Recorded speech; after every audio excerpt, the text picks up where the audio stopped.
Good morning, everybody. Happy Super Friday. Welcome to the Courtroom Files Live. Happy to be back. Thank you to Michael GROFF for sitting in for me yesterday. Very much appreciated. Let's start our Friday in Lenawee County. Judge Anslone, I believe, is doing a sentencing. On behalf of the defendant, all parties are present here in person. This is the date and time set for sentencing. It's my understanding we may have someone who wishes to speak today. No, actually not, Your Honor, but we did get a late victim impact statement. It's very short. I have a copy for the court if I can approach. Okay. And if I get part, Chair, I do have a letter on this. I don't need to bring that up there. Well. All right, so I have now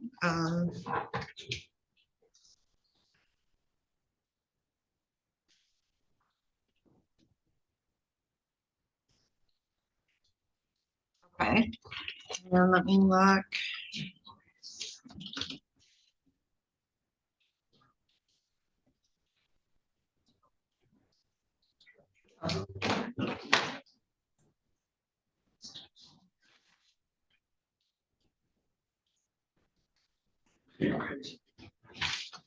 Okay, so I've read the letter from Mr. Harlow's spouse as well as the victim impact statement from victim. All right, I will state that I have a letter dated December 3rd from Darren Coast, my pretrial services coordinator, who states that Mr. Harlow continues to be monitored by a GPS tether and there have been no violations to report. So you are Burton James Harlow? Yes, Your Honor. All right, can you kind of share the mic and then speak up? So Mr. Harlow, have you had an opportunity to read and review the pre-sentence report? Yes, ma'am.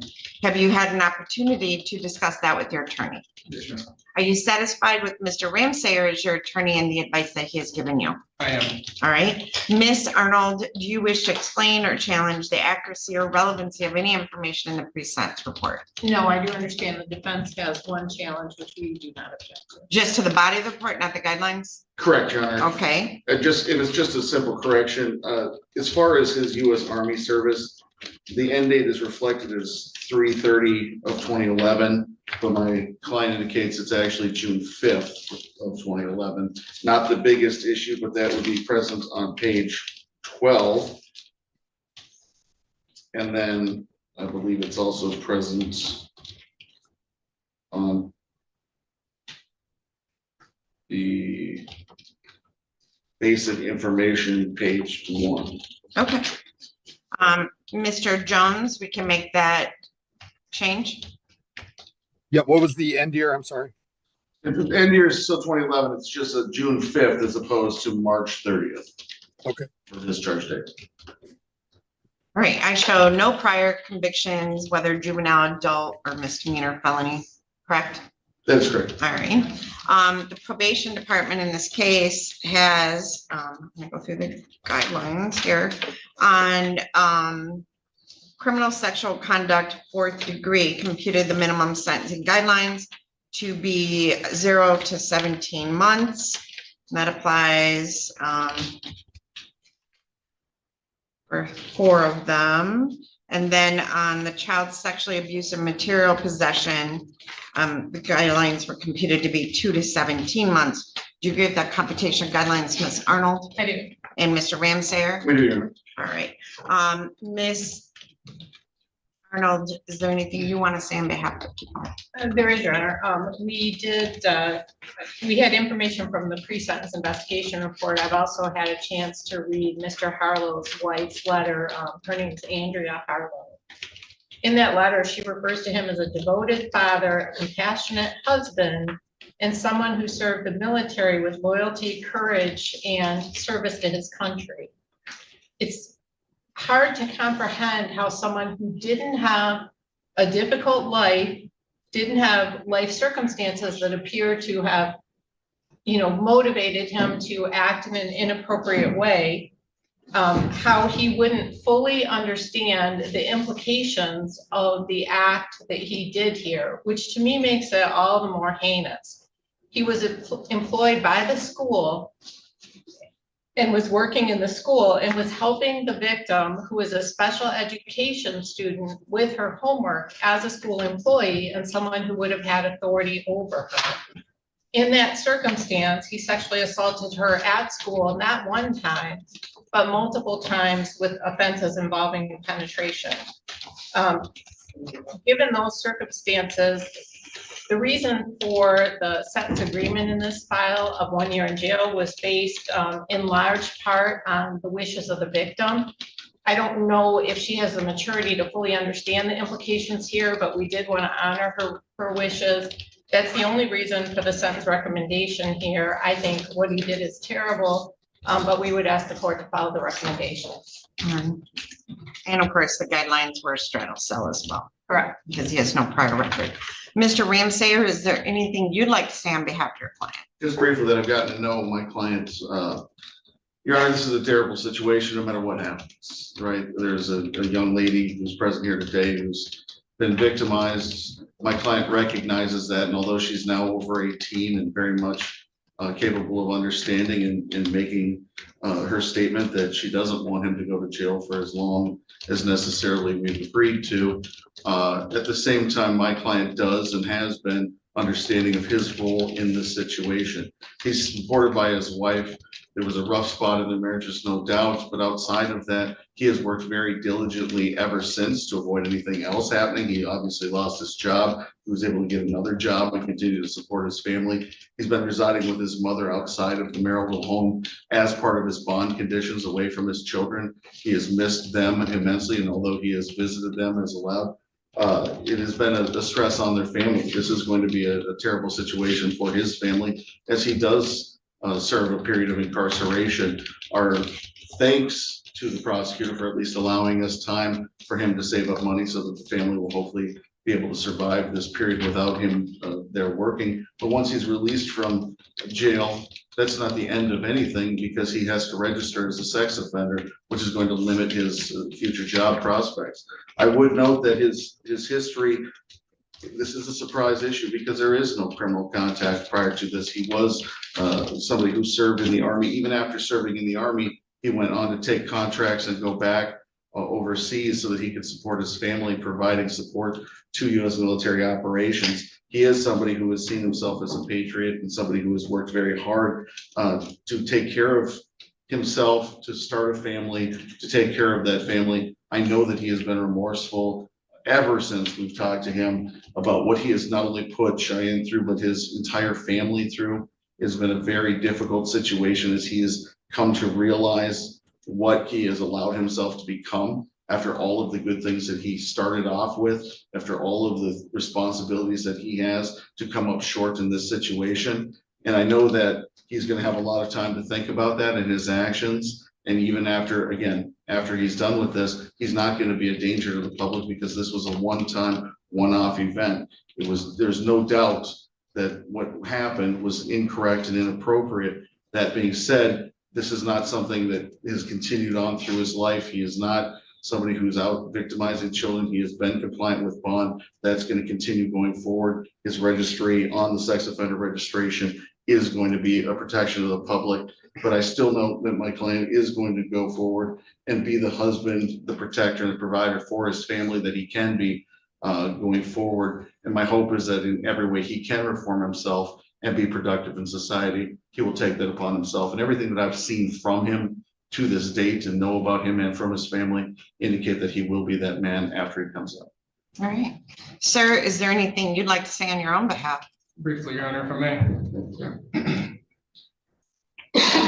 Well, I can't exactly find the words to adequately convey my sorrow and remorse for the hurt that my choices have caused to so many people. I can simply say that it is my deep and sincere hope that now that this day has come, the healing process for all of those people impacted can begin. In determining the appropriate sentence in this case, the court has considered the seriousness of the offense, your history, the principle of proportionality, the statutory penalty, the cost of confinement, the sentencing guidelines, the report and recommendation of the probation department, as well as what has been said upon the record at this hearing. The criteria and reasons for the sentence are the nature and gravity of the offense, the discipline appropriate to its commission, deterrence against repetition by you and by others, the potential for reformation, vindication for law, and protection of society. In this case, the report states that this was reported at the school. Cheyenne, the victim in this case, had reported it to other people. And this is more than just one contact, a one and done situation. This did occur over text or other contacts. So there's more than one situation that occurred. The victims in this case are your family, this young girl, the school community. I mean, we have seen this over and over in the communities where band directors, it impacts everybody in that school and their trust in the school, their trust in teachers, because schools are like the one place kids are supposed to be safe. And now we have school shootings and we have things that are occurring more and more often like this. So, you know, you have this history of valor, and now it's going to boil down to this action is going to define you. And so a patriot protects children and women and husbands and families, doesn't victimize them. There is the Hillebrew agreement that was struck in this place, and of course I will honor that. The guidelines don't call for a prison term. We do take the victim's wishes into account. So it's the recommendation of this court, or I'm going to order that you will serve 5 years probation with the Michigan Department of Corrections. There's $750 court costs, $130 crime victim rights fee, $272 in court costs as a whole, $60 DNA fee, $30 per month supervision fee, $60 if we have to order a tether. No contact with the victim in this case. You are to complete sex offender treatment as ordered by the field agent. You are to remain on the Michigan Sex Offender Registry for 20 years and be in compliance with that. Understand, if you're not in compliance, that could result in a new felony. Okay. You will serve 1 year in the Lenawee County Jail. I'll give credit for 1 day you've already served. You are not to violate any criminal law of any unit of government. Complete all programming as ordered. You can't be, live, work, or loiter within a student safety zone, which is defined as 1,000 feet of school property. And that would be developmental kindergarten through 12th grade, unless you need an exemption. You can't go or be within 500 feet of parks, municipal swimming pools, playgrounds, childcare centers, preschool, arcades, or other places primarily used by individuals age 17 or under without written approval by Mr. Jones. You must register, as we already talked about. Not to leave the state without consent of this court, not to use or possess alcohol or other intoxicants. You must not enter bars or other places where the purpose is to serve alcohol. You must comply with all requirements of alcohol testing, comply with drug testing, not to use any illegal controlled substances. Must report as required to the probation department, notify the probation officer immediately of any change of address or employment status. Must possess a valid driver's license or identification card through the Michigan Secretary of State, not to engage in any assaultive, abusive, threatening, or intimidating behavior, not to use any object as a weapon, and submit to search of your person and property, and that can include your phone, your computer, your car, without need of warrant if they believe they have reasonable cause to believe you have items which would violate the conditions of your probation. Understand, if there is a violation, you could be facing a prison term. Okay. Anything else, Mr. Jones? Judge, just to clarify, I think you just misspoke. He's got to be on the registry for 25 years. I think you said 20, but just for the record, we want to make sure. I'm sorry, I thought I said 25, but it is 25. I'm sorry if you thought I said 20. Okay. All right. Anything else, Mr. Jones? No, that's it, Judge. Miss Arnold, he's coming to custody. No, thank you. Okay. Mr. Nothing for Ramsey. motion. All right. So, now we are going to hand down to your notice of right to appellate review. You're going to sign one copy for our records, just to acknowledge you received the paperwork. The other copies are for you. So initial and date that copy. That'll come back to me. The other two copies are for you. If you wish to appeal the sentence, you would fill out the information on the form and mail it to the address listed on the form. All right. I don't know if you have anything in your possession you want to give Mr. Ramsey or to give your family. Okay, I received back the not signed copy of the notice of right to appellate review. Wish you the best of luck. Thank you. All right, it's the Courtroom Files live. It is a Super Friday. Why a Super Friday? We're overachievers here. We don't do regular Fridays. We do Super Fridays. Let's change it up. We'll go down to Florida. Say good morning to Wade Mercer. Cause for these 7 charges. Let me tell you what these charges are, Mr. Gunsby. Trafficking in methamphetamine is the most serious charge. That's a first-degree felony with it's either carries a maximum of 30 years or life in prison, one or the other. I'm not positive. It's a first-degree felony. I am sure about that. Possession with intent to distribute cocaine is a second-degree felony. Possession of firearm by convicted felon is a second-degree felony. Possession of ammunition by convicted felon is a second-degree felony. Sale of methamphetamine is a second-degree felony. And then you have a third-degree felony, unlawful use of a two-way communication device. And lastly, a misdemeanor of possession of drug paraphernalia. I'm going to listen to the attorneys, Mr. Gunsby. I have looked at your criminal history, and I'll listen to the attorneys before I address your bond status. Mr. McDaniel, anything? Nothing, Your Honor. Mr. Mitchell? Just that he'd be subject to random UAs, and well, he is a convicted felon, so he can't possess a firearm, but no possession of firearms.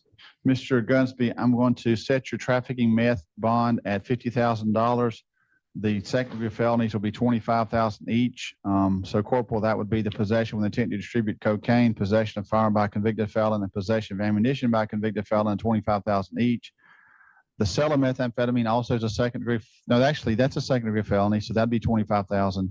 The third-degree felony, unlawful use of a two-way communication device, would be $5,000, and the misdemeanor would be $2,500. That's the paraphernalia. So when you add those together, you get a total of $157,500. Is that what you got?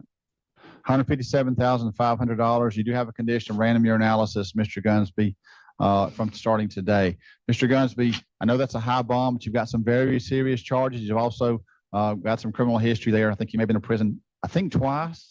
Is that right, Mr. Gunsby? I know it's been years ago, but is it twice? It's been once, and I haven't been in trouble in the last almost 20 years. Yeah, but you're accused of trafficking meth, and allegedly, they do a controlled buy on you. The confidential informant says there's a substantial amount of meth in your home. They get me to review a search warrant. I determine there's probable cause. I sign it. Then allegedly they go to your home, serve the search warrant, and find exactly what they were told would be there. So that's the basis for the charges. So, Mr. Gunsby, you'll get a chance to use the phone in just a few minutes to try to post the bond. You don't need to talk about the charges. If you have questions, I'll try to answer them, but don't talk about what you're accused of. Do you have any questions? Yes, I do. Okay. The residence that's about the charge. He said.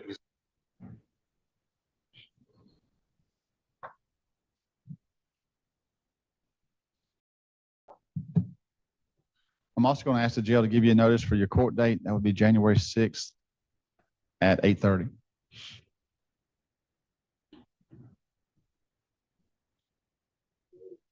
I did. He did. Can you text one of the ladies to see if YouTube's working or not? It is. It is? Because in one place it says it's not, in one place it says it is. Any other questions, Mr. Gunsby? I think we froze again, didn't we? Yep. Yes, Mercer. I step away for one moment just to make an emergency cookie run and get these lovely Pepperidge Farm Milano lemon white chocolate cookies. And he freezes. But the good news is we're in the Wayback Machine here a little bit. So let me see if we can bump him forward a little past his freezing issue. There we go. All right, let's continue with Judge.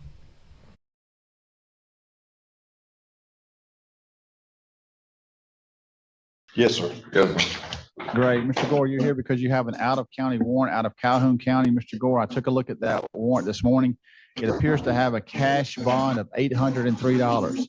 $803 cash bond, Mr. Gore, and you will get a chance to use the phone after first appearance. If you post the bond, you'll be released. If you don't post it, you'll be transported to Calhoun County either today or possibly the first of the week. When you get to Calhoun County, you go to another first appearance there. Do you have any questions, Mr. Gore? Good luck to you, man. Have a good day, sir. Alexander Williams. Ashley, thank you, by the way. 2 gifted memberships. Very much appreciated. morning. Mr. Williams, you're here because you've been accused of 1 count of felony battery by strangulation and 1 count of misdemeanor battery, Mr. Williams. It looks to me like there's a warrant out of Gaston County. Now, it's a little confusing. It wouldn't let me pull up the warrant, but it shows a warrant on a 2019 Gaston County misdemeanor case, 19-177. But again, I couldn't actually see the warrant. Their computer system shows an active warrant.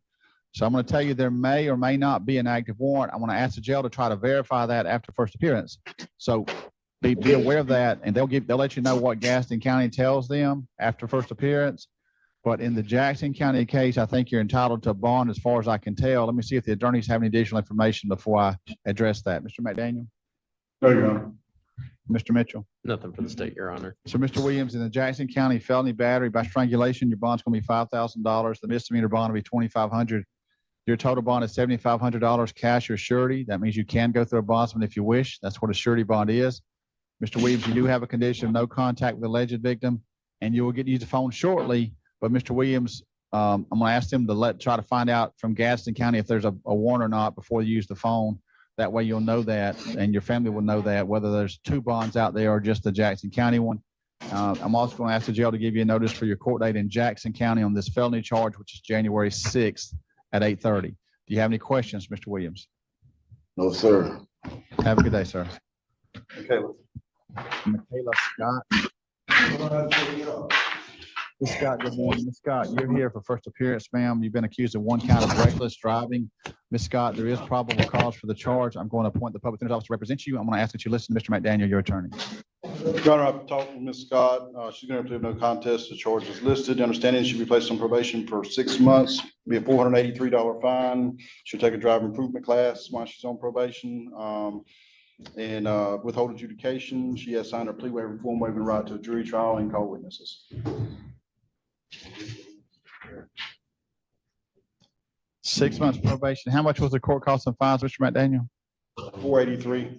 473 is what our clerk's office is saying. You okay with that? That's fine. I guess I can get the 483 because that's what's on my page for, that we were given years ago, but it could be wrong. I have no idea.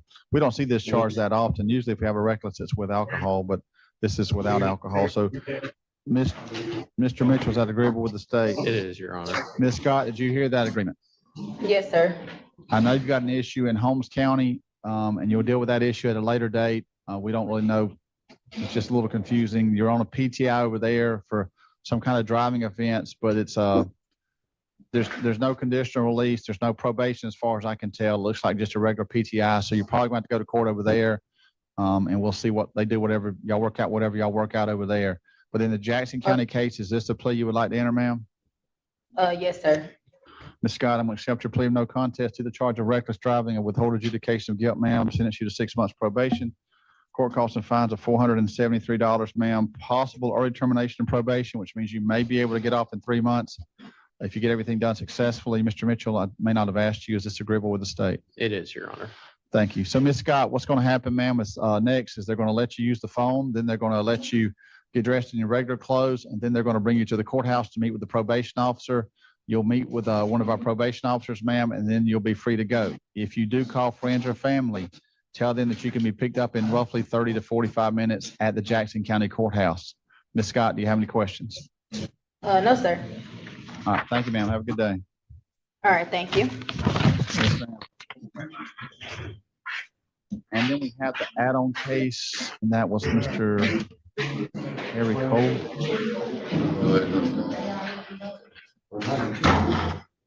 Mr. Cole, good morning. Mr. Cole, I'm trying to pull your case up now.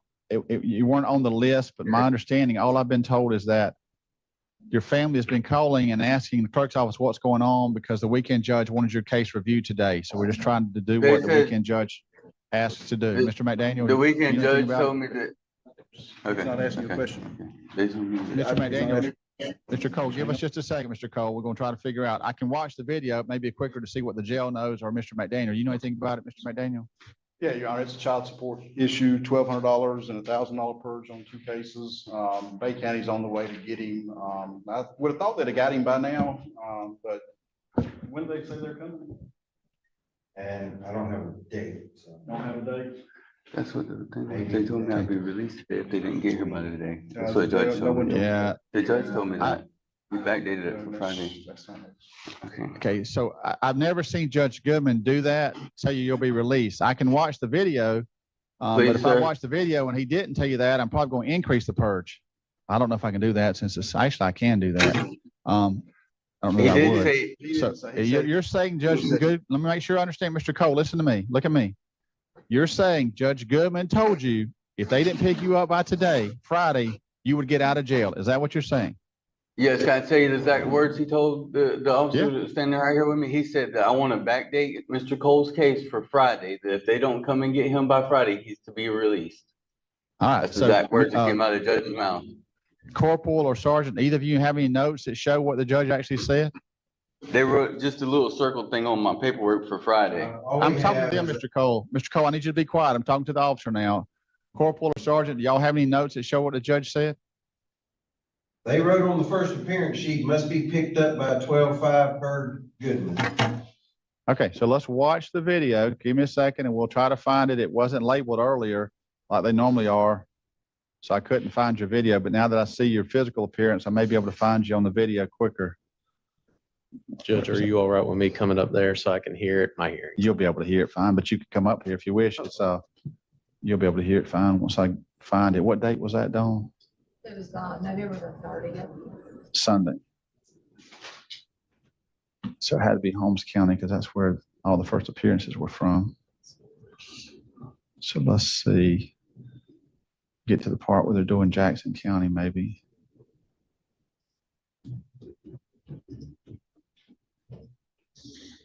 That's not Mr. Cole.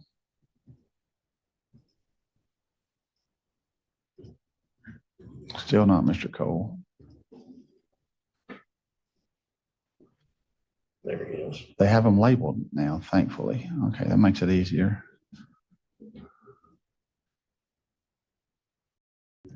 Go, when you're ready to write.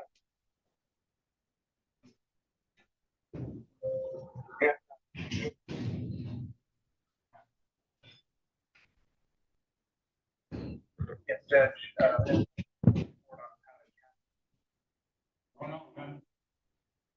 And I did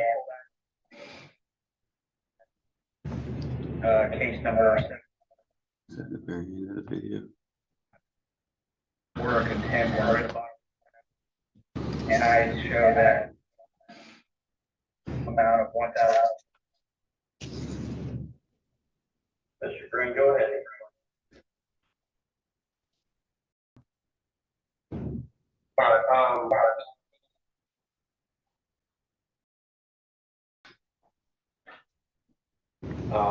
But if you're able to merge.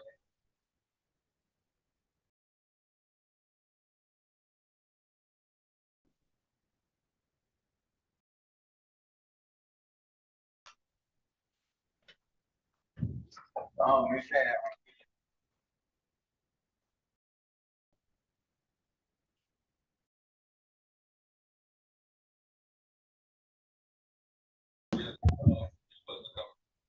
Hearing officer. But they would have to take. Yeah, because I'm not supposed to.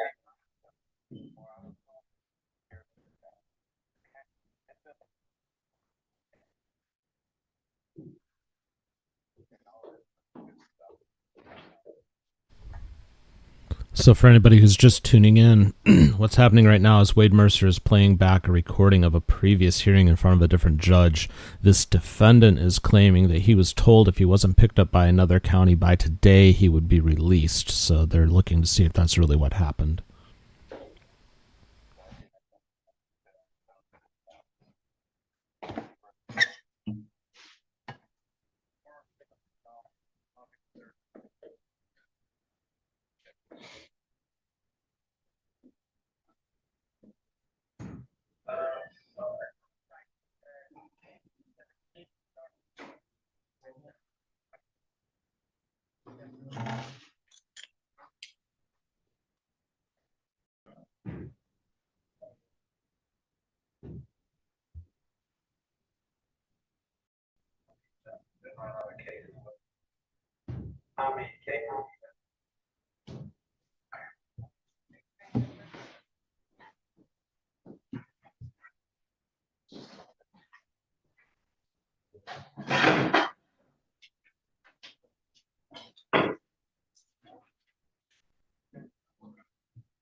While we're waiting, Ashley, thank you for gifting another membership. I'm really curious how this turns out. Put a 1 in the chat if you think this defendant's telling the truth. Put a 2 in the chat if you think he's lying.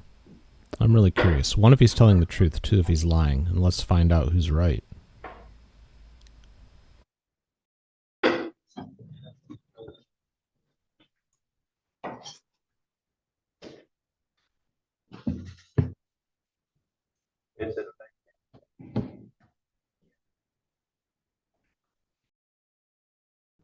Have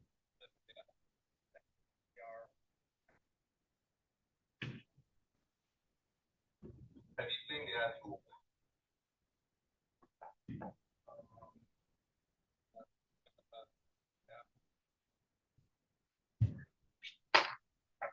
I shot the wire. That's what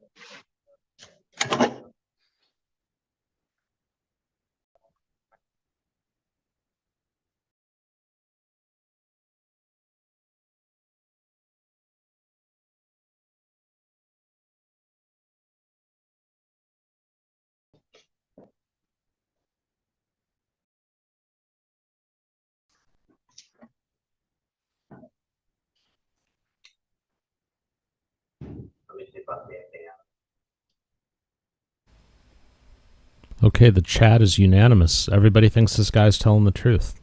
I kind of think he is too. I think somebody dropped the ball here, but let's see.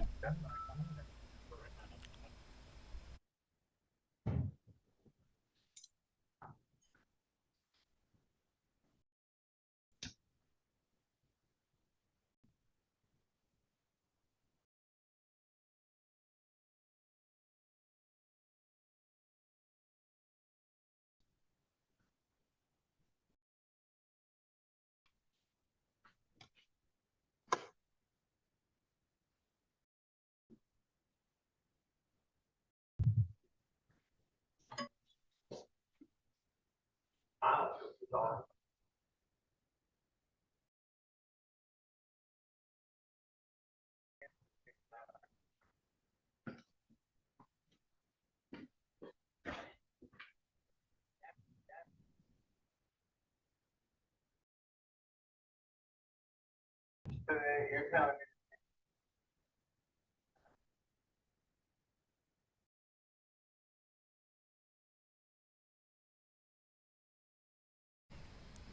Again, because I can tell some people have come into the stream. What's going on right now is Wade Mercer is listening back to a hearing that happened the other day in front of a different judge.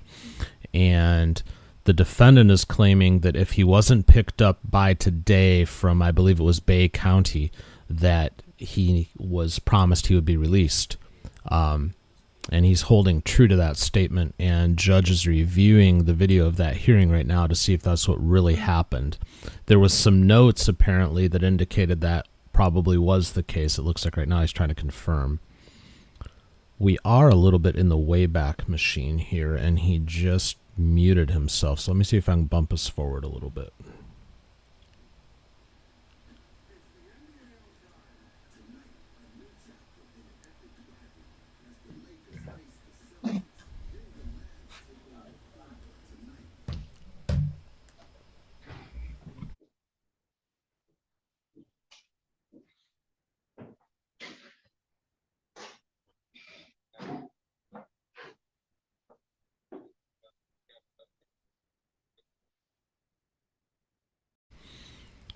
Wahoo says it still does not mean Judge Mercer has to follow it, is my understanding.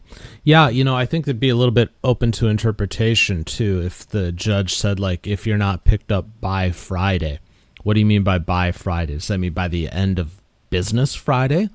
Does it mean by the time Friday rolls around? There's certainly a lot of interpretation that can happen here, too. He keeps muting, but we are a couple of minutes behind, so... All right, let's do that.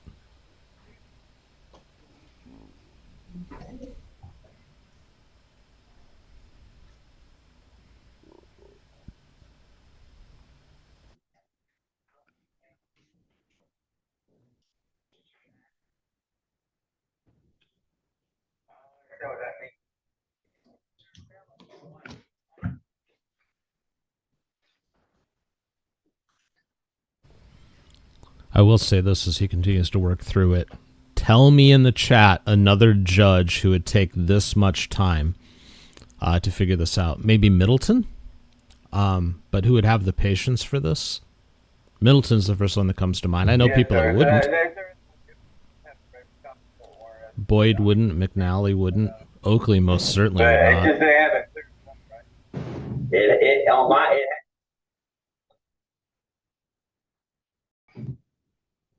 Okay, I didn't know. Okay.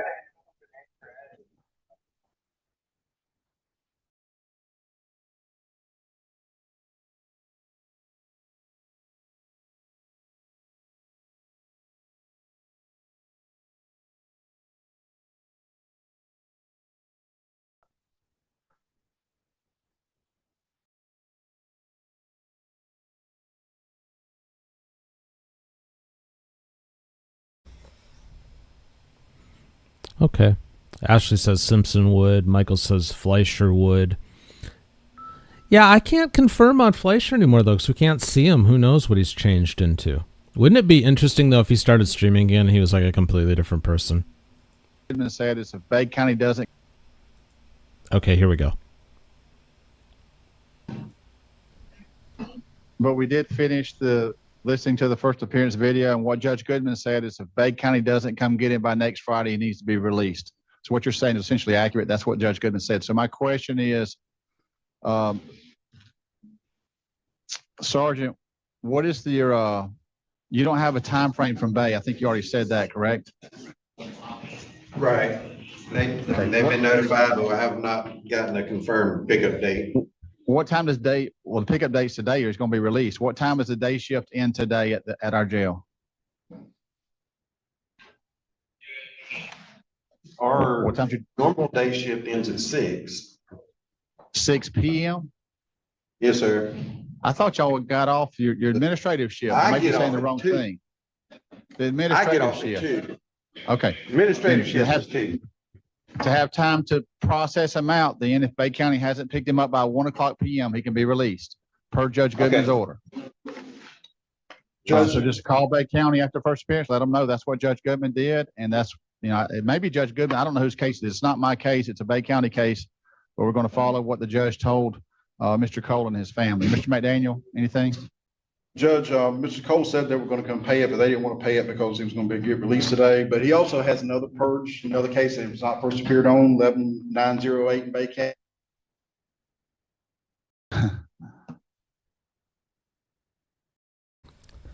Their feed froze up again. They're struggling. Really bad out there. All right, let's bump it a little bit forward. Spitzer can do it remotely by Zoom or whatever. So, but if they haven't picked you up by what time did I say? 1:00. 1:00, you're gonna be released. They may have a hearing before then. If they have a hearing, obviously a judge or hearing officer can change that. I'm just trying to follow what Judge Goodman ordered. Any questions, Mr. Cole? Yes. So basically, I won't get released today. What you're saying, Mr. Cole? You heard what I just said. Just like with the last judge, you heard what he said. I'm very clear. There's no confusion. You will get out by 1:00. Unless a judge orders otherwise. You understand that? Okay. Yes, sir. Have a good day. Yes, sir.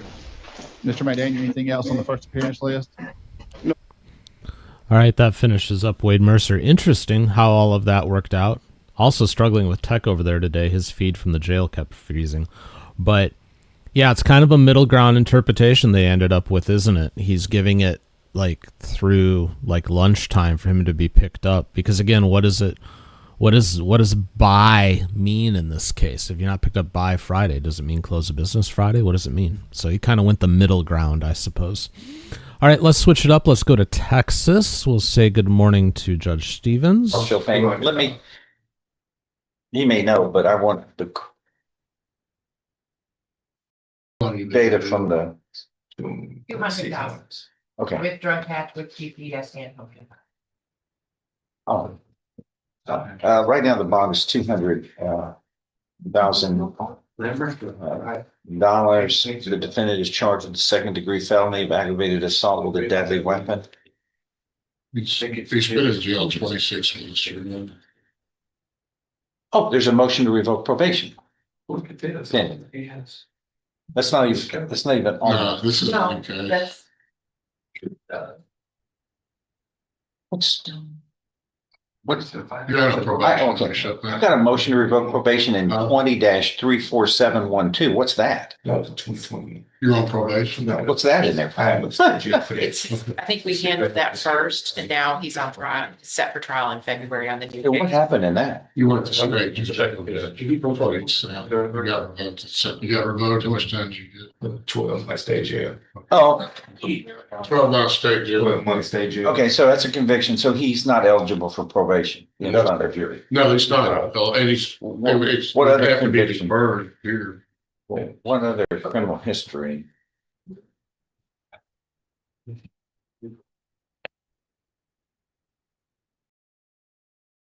Y'all got me going in 3 different directions at once. The first direction I'm going is trying to find the motion that the defense filed.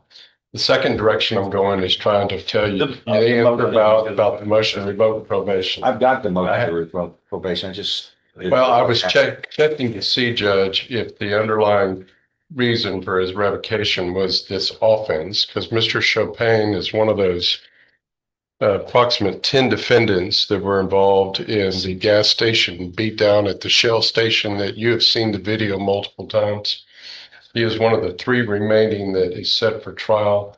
The state has been ready at each occasion, and I was checking I want to know first if the state was even given notice that we would be having this hearing. 2, whether or not his motion to revoke probation was because of this offense. So from looking at the motion to revoke probation, it did not have that accusation within it. So that's not the reason there. And if I go back, sir, whoever handled this isn't me, because this is not my writing on the motion to revoke probation. Somebody else did this. I think it was done. 52nd District Court. I think it was done next door, and we inherited this case because I wanted to have all the defendants that were involved in that particular matter.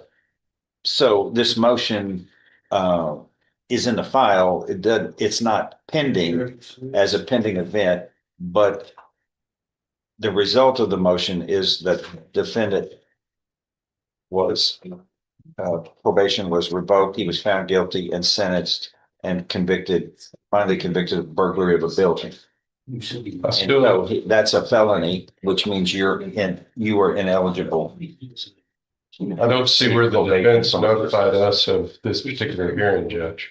Not at the hearing. No. He filed a motion to reduce bond on November 13th.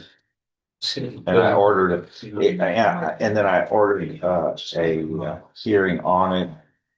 What's the bond? 200,000. On these facts and circumstances, we submit that is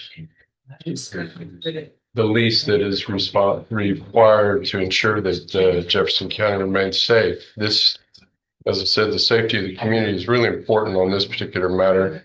Your Honor has seen the video multiple times regarding this particular incident, and Mr. Chopin is one of the key individuals in that offense.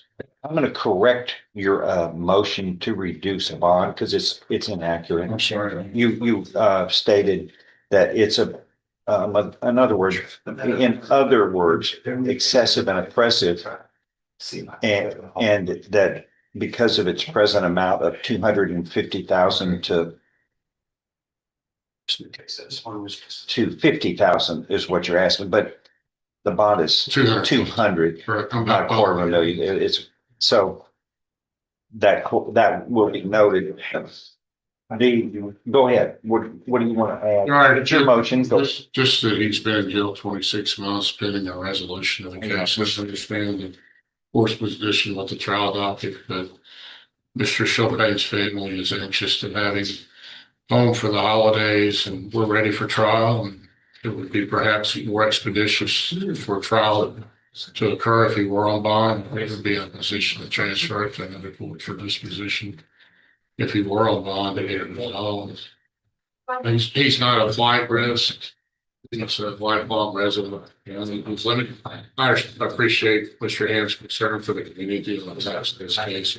Well, that is an important aspect of a bond. I don't believe Mr. Chopin's criminal history is indicative of a capacity of violence. What is his criminal history? That was the third thing that I didn't get to. Thank you for bringing that up. At least his felony criminal history doesn't. We know he's already convicted. We've discussed that occurred next school.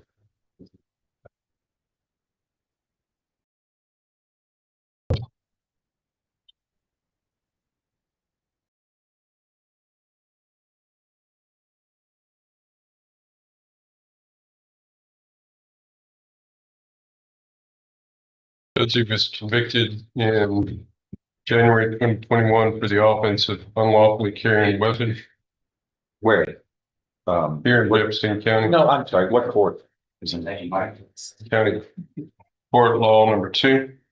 Okay, thank you. He was given deferred probation and took its second on that offense that has been adjudicated at the Burger Building State Jail felony. When was he placed on probation? January 6th of 2021. When was that?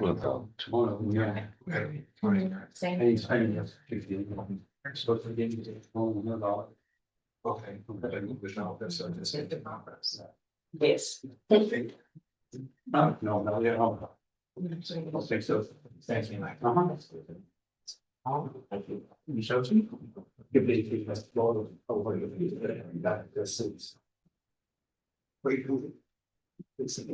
All ready, James? Court's pleasure. I'll take you up next. Just sit and relax.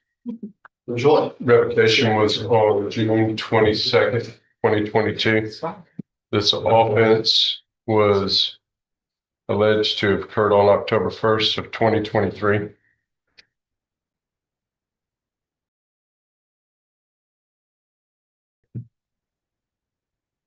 Question will be how long he went to state jail and when he got out, as far as that's concerned, Judge. You're talking about on the Berkeley. Yes, sir. According to these notes here, looks like he was released in March of 2023. So within 7 months, we've got a new offense that's alleged. And that's what I can tell from his criminal history here. Probably indicate, Your Honor, just, as I said, it's been 26 months. He's wanting to present his case to a jury and get this thing resolved as soon as possible. So do I. So does the state. My God, if anybody else has an idea of how, I'm at 600 jury trials. If anybody figure out how we can do 2 or 3 at a time, let me know. Because I'm happy to try that. But humans being the way they are, we can, and the way the rules of criminal procedure work, one trial at a time is pretty much all that's allowed. And I just. If you were on bond, we could transfer this. Well, drug court or one of the. 1/3 of our docket is over there. And that's, drug cases constitute more of our docket in between hers and mine and felony court. We could get this one, so maybe over at Judge Wortham. Where? Judge Wortham. Somebody else. Well, you know how that. He's very helpful. Mm-hmm. And that's where it ends, unfortunately. because no one else is really able to do our work. Well, be that as it may, Your Honor, we still would request to. That's why I urge people, don't commit crimes. You won't have to wait in jail. Judge, I know your frustration and I can appreciate defense position. The state has been ready, remains ready. This case is one that I have been asking that you keep the three remaining defendants together because of the state's necessity to gather these witnesses each time that it's set on a trial docket. Together. There are three remaining defendants out of the 10 that were originally charged in this offense that are seeking trial. So I'm trying to keep those three together so I don't have to prepare for trial in different settings with the different individuals. Well, currently they're set in February. They're collectively all set together. can we try him next? Is there any reason the state is somebody other than him to be tried next? No, out of the three that are remaining, I need to resolve all three of them, so it doesn't matter to me which one I do. He's set in February. Especially set one on that day. Okay. Thank you. Thank you.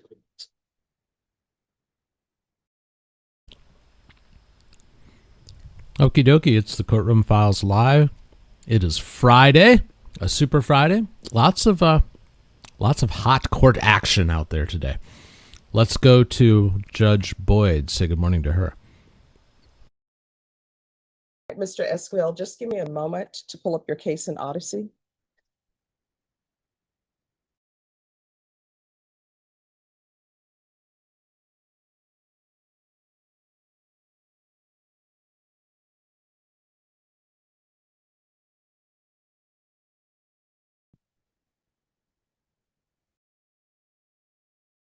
Odyssey slow. Whenever you see that circle that's just moving.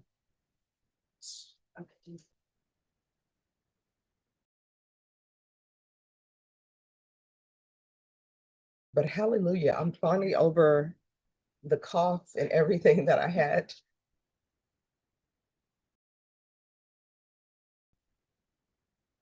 But I think it's going around, something's going around. All right.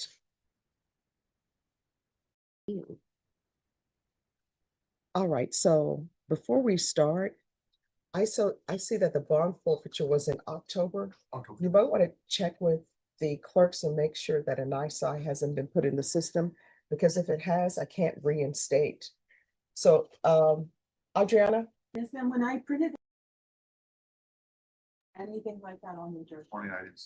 And that, and when I printed out the two documents, the motions, that's all that was there on in the case in Odyssey. All right, so we're gonna go on the record in a moment, but here's the thing. Your counsel is telling me that the bondsman has no objection to the bond being reinstated, which would mean that they would be back on the bond. But if for some reason there is a discrepancy in the system where there's a NISI that's floating around somewhere, it'll come to the court and your counsel will remind me of this, and I will not sign it if the bondsman does not want me to sign it, okay? All right, the court is calling 2025 CR 011324, State versus Richard Esquivel. Can I have parties announced for the record for the state? Defense? Christopher Ramos. And are you Mr. Esquivel? Yes, I am, Richard Esquivel. All right, Mr. Esquivel, you were due in court on October 27, 2025. You did not appear. And at that time, the court issued a bond forfeiture and remanded you without bond. So counsel, if you could call your client for purposes of his lack of appearance. Yes, Judge, for the benefit of the record, the defense calls Richard Esquivel. All right, could you raise your right hand for me, please? Do you solemnly swear or affirm the testimony you give will be the truth and nothing but the truth, so help you God? Yes. All right. All right, you can lower your hand. State your name for the record. My name is Richard Esquivel. All right, you may proceed. Richard Esquivel. At this moment, you are aware that you had a court date on October 27th, 2025 that you did not appear on, correct? Yes. And for the benefit of the record, that court date would have been your very first court date in this court, correct? Yes. And that court date would have been the first indicted setting after your arrest back over the summer, correct? Yes. Okay. That's correct. So since your arrest and since October 27th, you had not had any court dates or court appearances, anything like that, correct? That's correct. And you had not received any notice. No notice, and I might have done oversight in my part, but I can guarantee that no oversight. So let me ask you some questions, okay? And you and I have had discussions that the phone number I received from you from the appointment system, I've been calling and calling, and it was, you told me it was incorrect. So when we first met, we finally met up to resolve the situation. Yes. And since that time, has the bond company either complained or said anything about that you're not in compliance with? No, not at all. I've reported to the bond like I was supposed to, and in person, other occasions or through a video, phone picture that we can send in. So we're almost done. I'm gonna ask you two more questions. Were you aware of the October 27th court date? I was aware That you had to come in. that I had to come in. I was not fully aware that I was supposed to come around. Knew that court dates was coming, but You didn't know, you knew you were gonna have to come to court at some point. You just Right. didn't know when that date was. right. Just wait. Did you willfully not show up to court? Luckily, no, I did not. Luckily, but go to court. I wanted to. If the court reinstates your bond, do you promise to come to every court sitting from here on out? Yes, I do. Yes, I will. Oh, this prosecutor may have some questions for you. Do your best to answer her question. Yes. Any questions? Yes, sir. So, what date did you learn you missed your? When I was arrested. Okay, when you were arrested, was it because you voluntarily surrendered? It's not. On the other side, they asked me to up to the door. I'll go to the gate. I was looking to try to, run the eye or, I should have a little thing to open the gates. How to put up my dogs and stuff like that, so, put up some.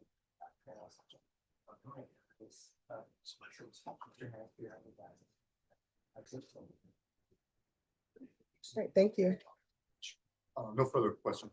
All right, the court is going to find that the defendant's failure to appear was not willful based upon the defense counsel's representation that the bondsman is willing to continue to be on his bond. I'm going to reinstate the bond and have the warrant recall.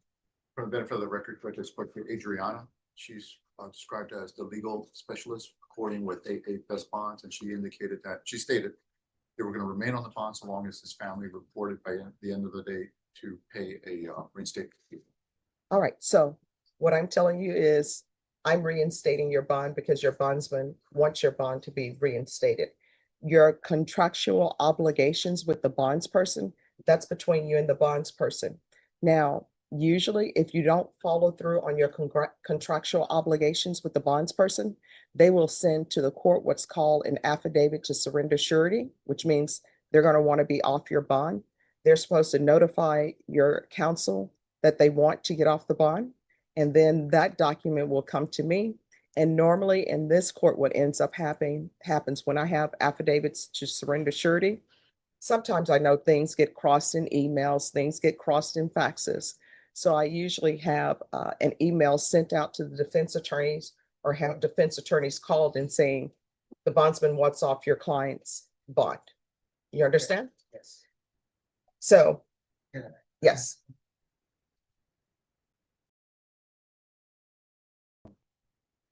Yes, I'd like to state that I would like to retract.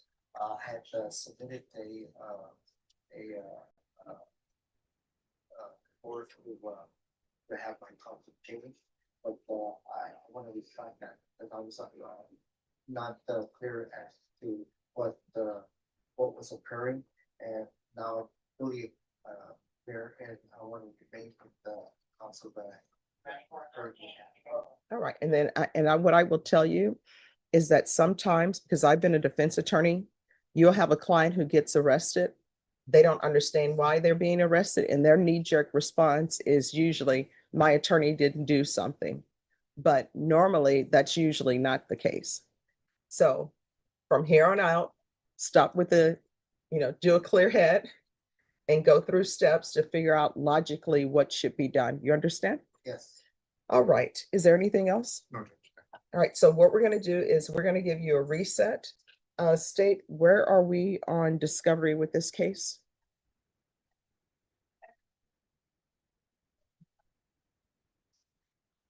Yes, Judge. And I think we do have a setting next week on the 15th, I think. Okay.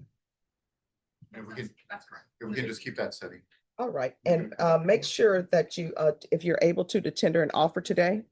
And Norm, if you'll give him a reset form, and counsel, if you'll make sure in the system that his address is correct, because that's where they'll send notice.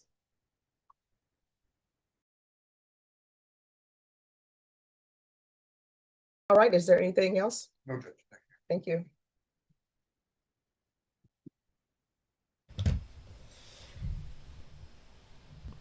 Okie dokie, let's continue in Texas. We'll go back to Judge Stevens, new contestant there. So you could speak up. We can hear you good, but she has to hear you. So when you speak up, she can hear you. Make it easy, Arm. Let's look at this. No longer. Well, you compete instead of you praise. Yeah, I did went to that. I didn't need to know where I stood, but. You can see the sign. Two cases, correct? Yes. There. We now call 23-41367, the state of Texas versus Keith Ballard or Ballard. That's you? Yes, sir. Present with Mr. Paget, your attorney, and the state's attorney. Does the defendant waive a formal reading of the indictment and arraignment here? Can we proceed in summary? She does, and we certainly can, Your Honor. In summary, Yes. this indictment alleges that on or about September 20th, 2022, in Jefferson County, Texas, you've committed the state jail felony of abandoning or endangering a child. It's like endangering a child, in this particular case. Do you understand what you're charged with here? Yes, sir. If convicted of a state jail felony, you face no less than 180 days up to 2 years in the state jail, and a fine up to $10,000 can be assessed. Do you understand the punishment range applicable here? Yes, sir. An agreement has been reached between the parties where you would be pleading guilty, placed on deferred or unadjudicated probation, which can be up to 5 years in length.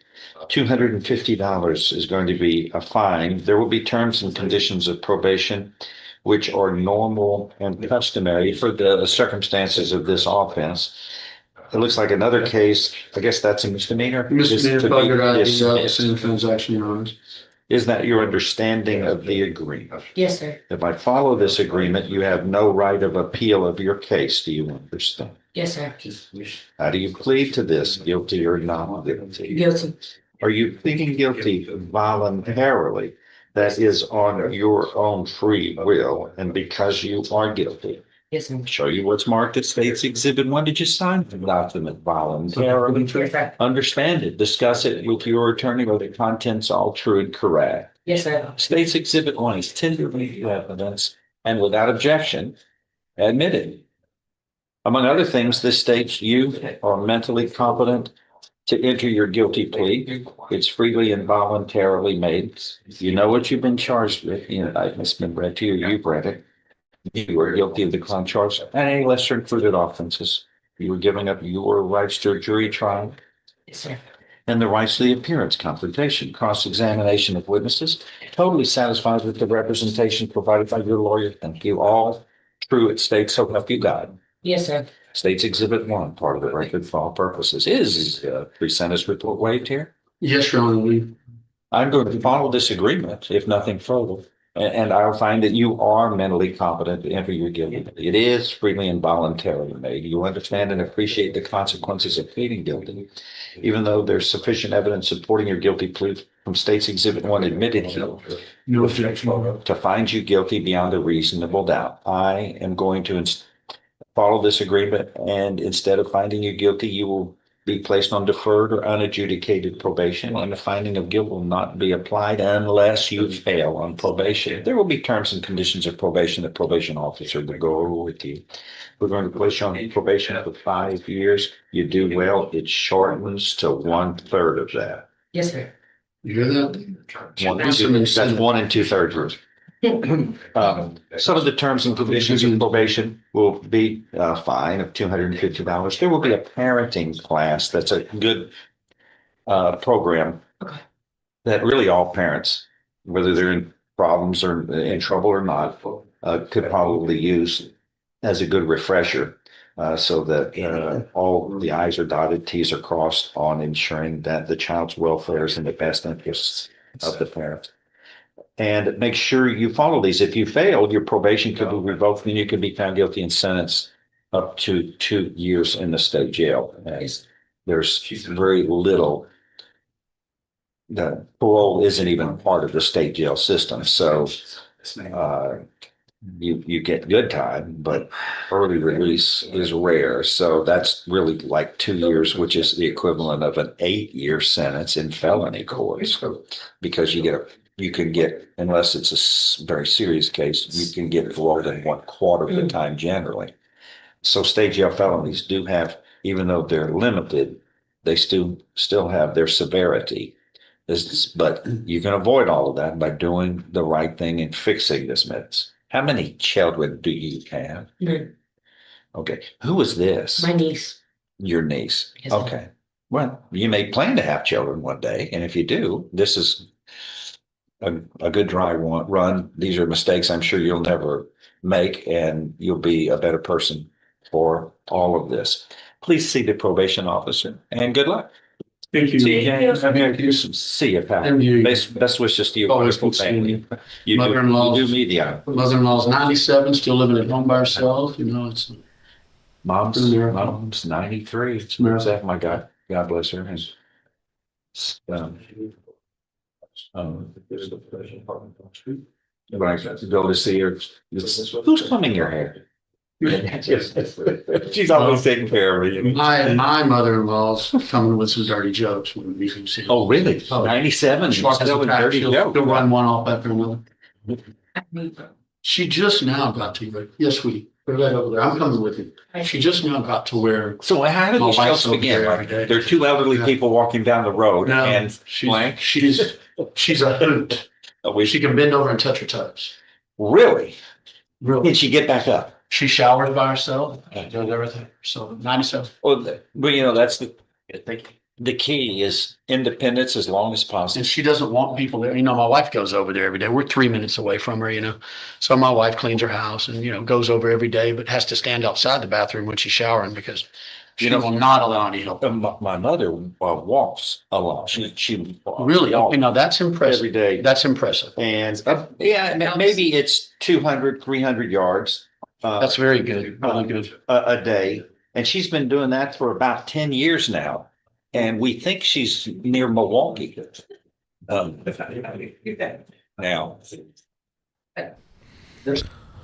All right, as Judge Stevens and cast unlock the secrets to living a longer life, let's go back up to Michigan, but we'll say good morning to Judge Elmore. By the way, Ashley, thank you for a 5th gifted membership, and Michael, thank you for gifting a membership. Appreciate that.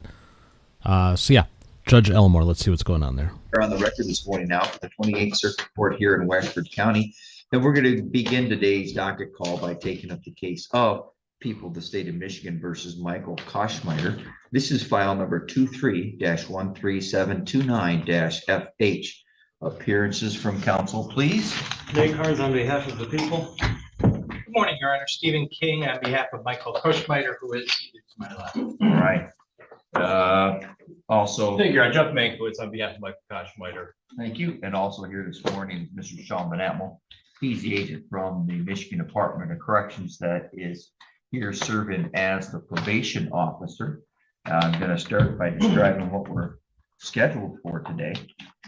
We are scheduled for a hearing on a alleged set of probation violations. This case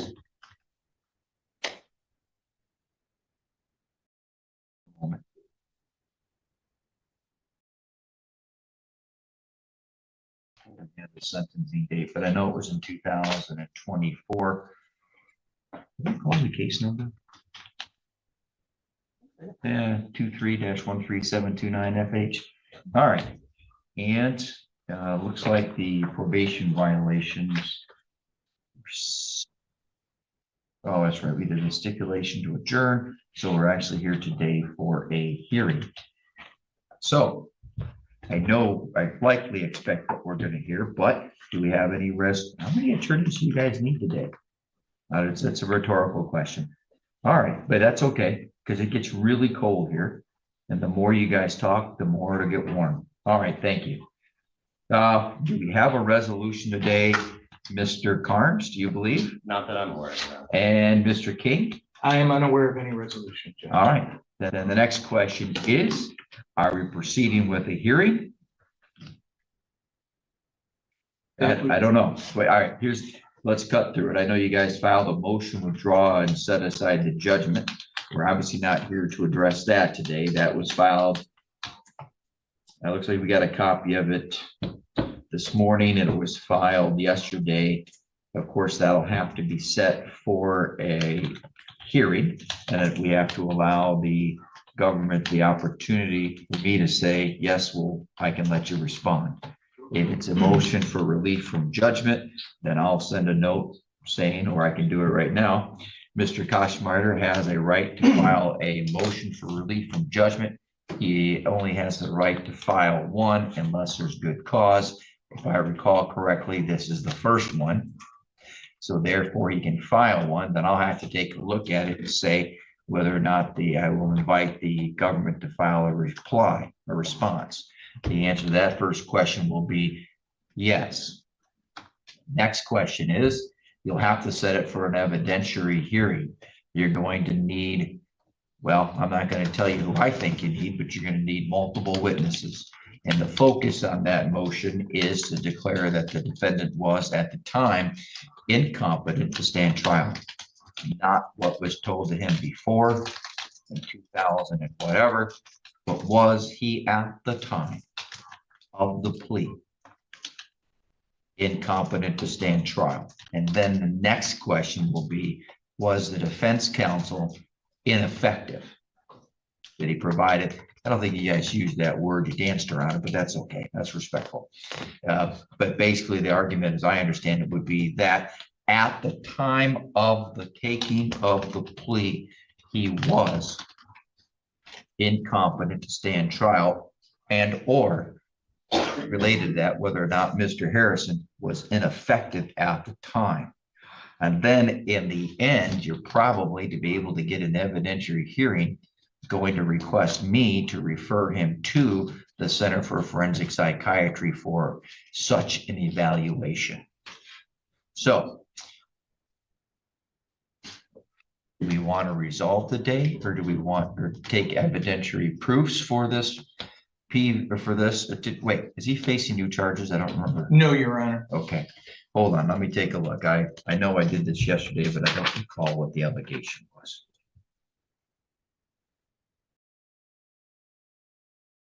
Yes. And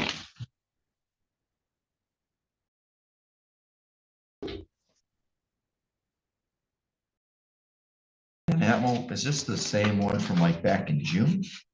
Or is that one resolved? No, we had one in May. This is the second one. All right, let me find it. It's not where I thought it would be. One more.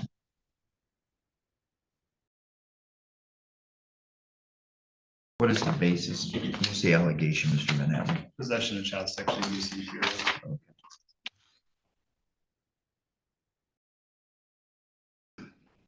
Right? It is the one from me. Oh, yeah, all right, so we just kept kicking it. Why do we keep kicking it?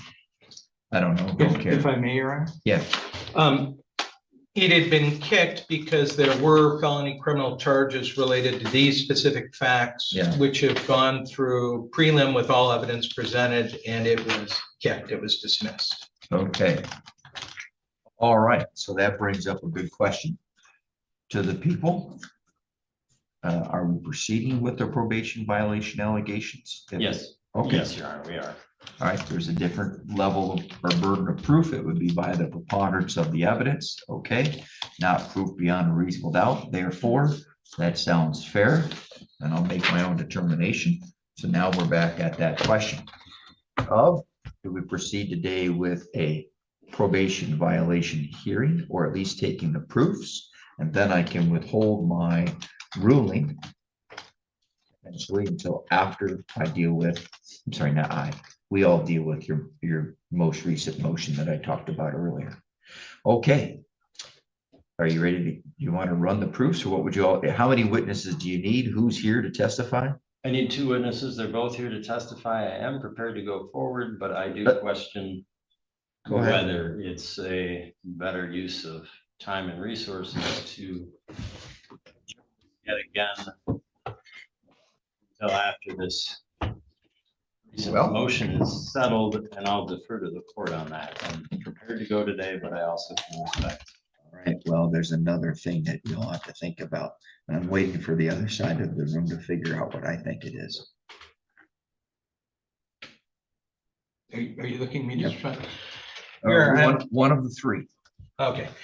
The standard in the probation violation hearing, as I know that the court is whether the probation violation is charged, deemed a criminal offense, which is the Williams case.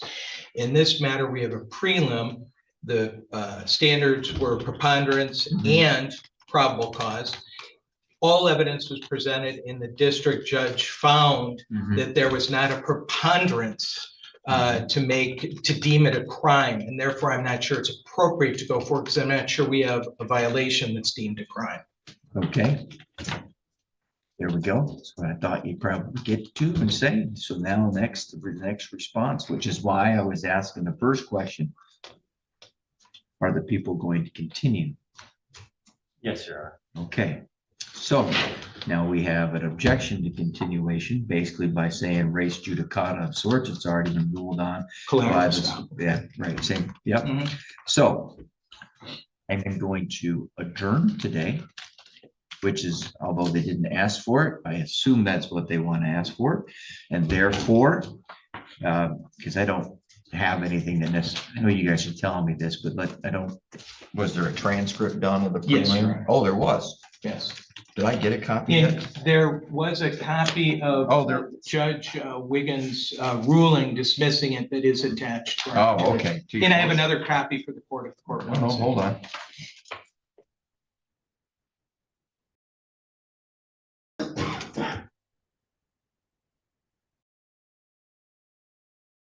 All right, that was attached to your motion. What was the, one moment. I read your brief, but I didn't read all your exhibits. I didn't read any of your exhibits yet.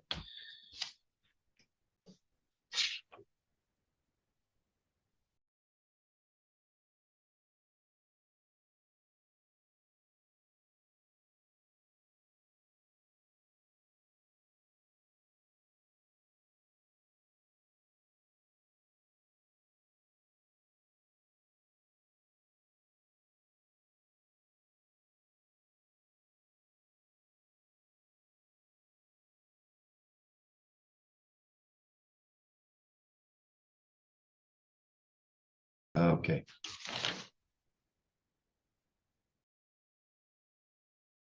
Is this a case, just a quick review, is this an allegation that the defendant possessed images, but they may have been AI generated?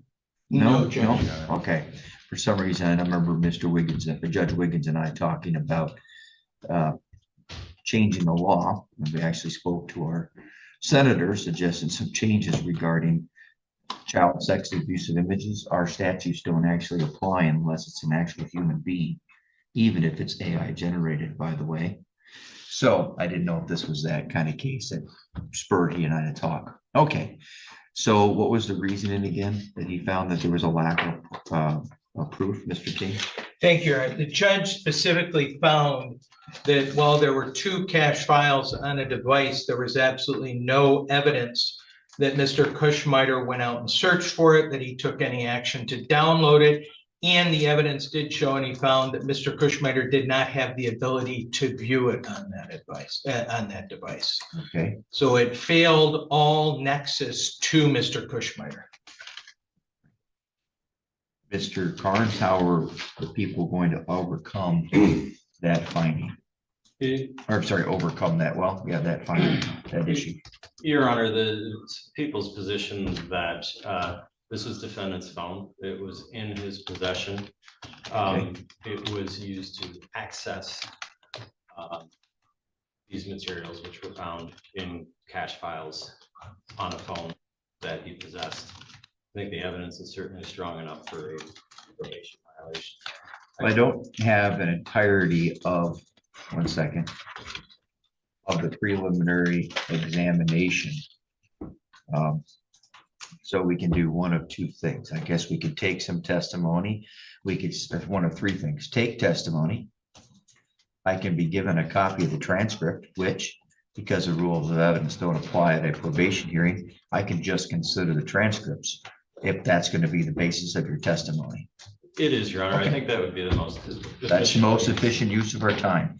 So were they, looks like the transcripts were actually prepared by one of the court reporters? Yes, Judge, we only, because of the cost, because this didn't trigger defendant's right to have a full transcript, so we paid for the partial, so if the court could order that transcript for its review, because of the economic burden on defendant to order the transcript, I think He's got 3 lawyers here. That's quite an economic burden. I'm just kidding. That's all right. Well, then somebody has to pay for the transcript. It's out of the court or the government. So I'm not likely to do that then. All right, so that means the government's going to have to provide some proofs. So we can do that today, or we can adjourn it. I can allow you each to file a brief if you wish regarding whether or not I can, based upon what the other court established. I think well, we'll take a look at it. Or I can take the proofs and then let you file the argument, because I'll withhold my ruling. And then you're going to have to set the rest of the file for a motion hearing, an evidentiary hearing on your other motion. Okay.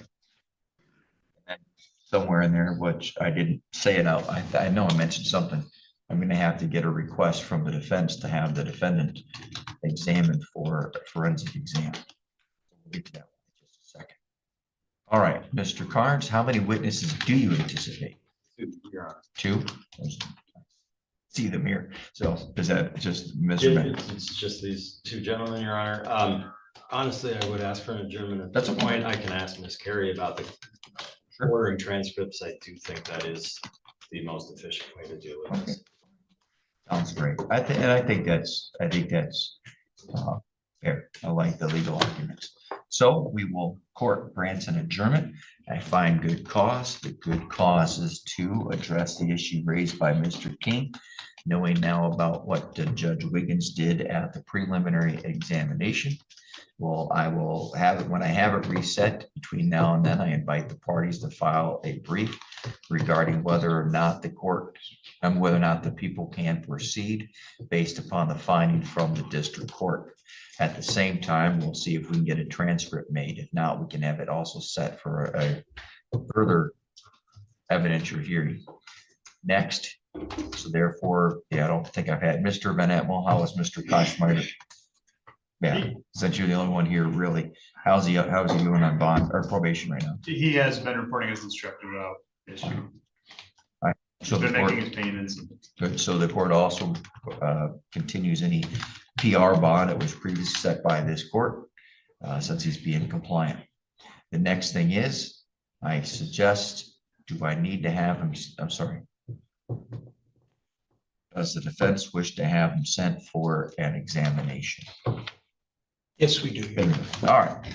Now, Mr. Koschmeyer, I need to turn to you and ask you a couple questions based upon what Mr. King has just asked, okay? You understand? Yes. All right, good. You may remain seated. Please raise your right hand. Do you swear or affirm that the information and testimony you're about to provide will be the truth, the whole truth, and nothing but the truth? Yes. Thank you, sir. You may lower your hand. Mr. Koschmaker, who am I? Judge Elmo, And what is my job in this courtroom? you're the judge. Okay, that's pretty good. In a case, in a trial, what is my job at a trial? Do you know? When we're having arguments and witnesses are being called, what do I do? You have to decide. I make decisions. That's good. Now you have some attorneys here. What do they do at a trial? Let's say we're getting ready for a trial in a case. What do your attorneys do? They help me. All right, and how do they help you? What kinds of things do your attorneys, or what kinds of things are your attorneys expected to do for you at a trial? Help me through the courts. Okay. And what does the prosecution do? What do they have to do? Or what do you think they do? They go and assume that you did something wrong. Okay. And what's their job? If they believe that, how do they go about proving that? Do you know? I have no idea. Okay. Now, often in a regular trial, and I know we're well past the trial here, but often there can be what's called a jury over there in those 13 seats. What's their job at a trial? I've never. You don't know? You ever watch them on TV? I never paid attention or watched anything like that. Okay. Congratulations, because you probably have missed a lot of really bad TV. So that's all right. So, Mr. Carnes, I'm not going to dwell with a whole lot. I could try to further explore this as to his understanding, but based upon what I think we need to do, I'm going to send him for an evaluation. Do you have any objection to that at this time? No, Your Honor. Thank you. The court hereby will order the defendant to the Center for Forensic Psychiatry for an evaluation on criminal responsibility.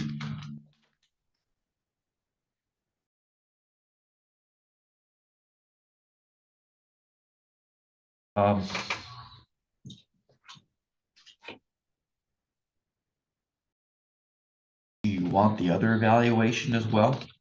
Responsibility? I said competency is what I meant. That's what I meant. And we would like criminal responsibility too. There we go. And for criminal evaluation for criminal responsibility. Okay.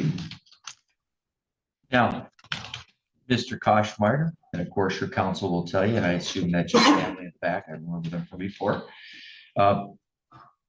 You're going to get contacted. It might be through your probation officer or through your counsel from a place called the Center for Forensic Psychiatry. That's a mouthful. We just call them CARO because they're in the city of Carroll, Michigan. Right? Did me weird. I'm sorry. So don't give me that look. Just look away next time. What's going to happen is a doctor's going to meet with you and ask you a bunch of questions, and they're going to give me a report.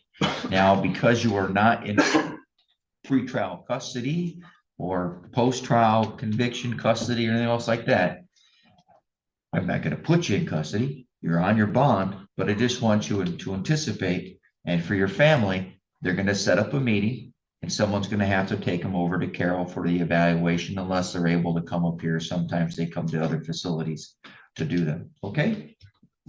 All right, good. Now, I'm going to I've already told the prosecution pursuant to the court rule 6.502 or 6, the motion for a relief from judgment. I'm going to tell the people now, again, as I already said earlier, you may file a response. We will set it for not just oral argument, but evidentiary hearing. That evidentiary hearing will be scheduled by the defense. Now, that if the defense probably doesn't want to schedule it until we get the evaluations from Carroll. Once I get those evaluations, or we do, we can then talk about whether or not the defense wishes to, which of course they can do on their own and go get their own evaluation from their own qualified physician. I would hope I hope and anticipate they're already leaning forward in that foxhole. So we can deal with it at that time. And keep in mind, the way I see this argument is there's a required proof. There's a bunch of cases on these that read them in the past. They're not on the top of my head right now, but generally we have to look at whether or not he was or was not incompetent at the or some other series of arguments I can see of, but I'm not going to tell you what I think they are. I'll leave it for the defense. And then whether or not the defense attorney, Mr. Harrison, was ineffective at the time. What did he know?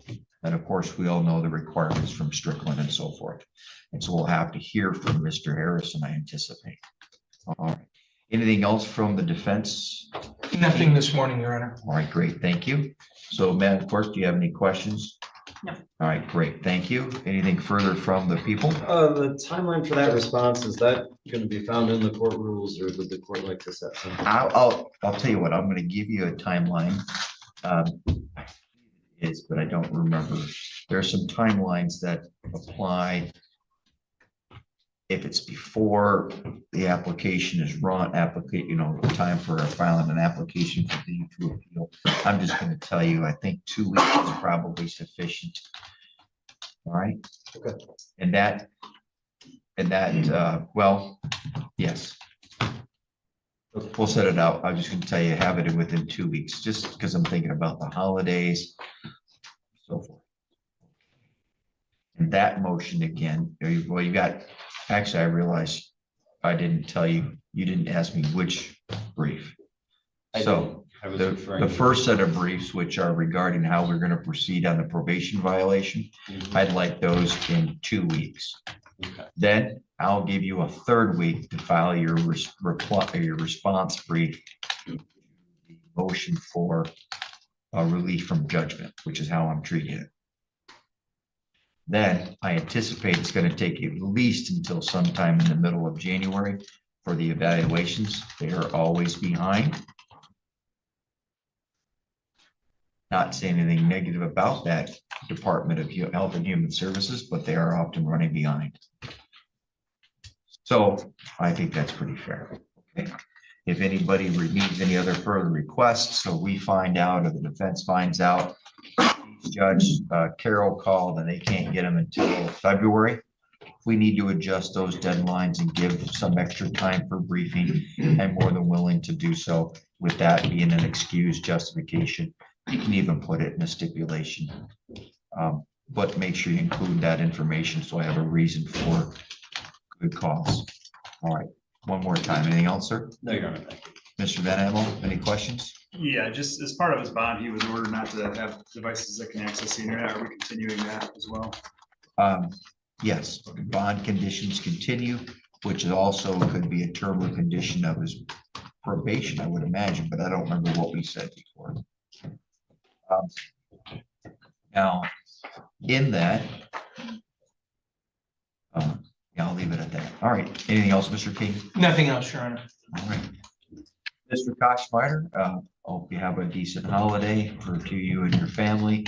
We'll see you. I'm going to guess it might be 6 to 8 weeks just because of the holidays and the fact that you're dealing with a bunch of government employees. So that's okay. Thank you all very much for your time today. We are hereby adjourned. Thank you, Your Honor. Thank you. Judge Elmore admitting that dealing with government employees means a slow go.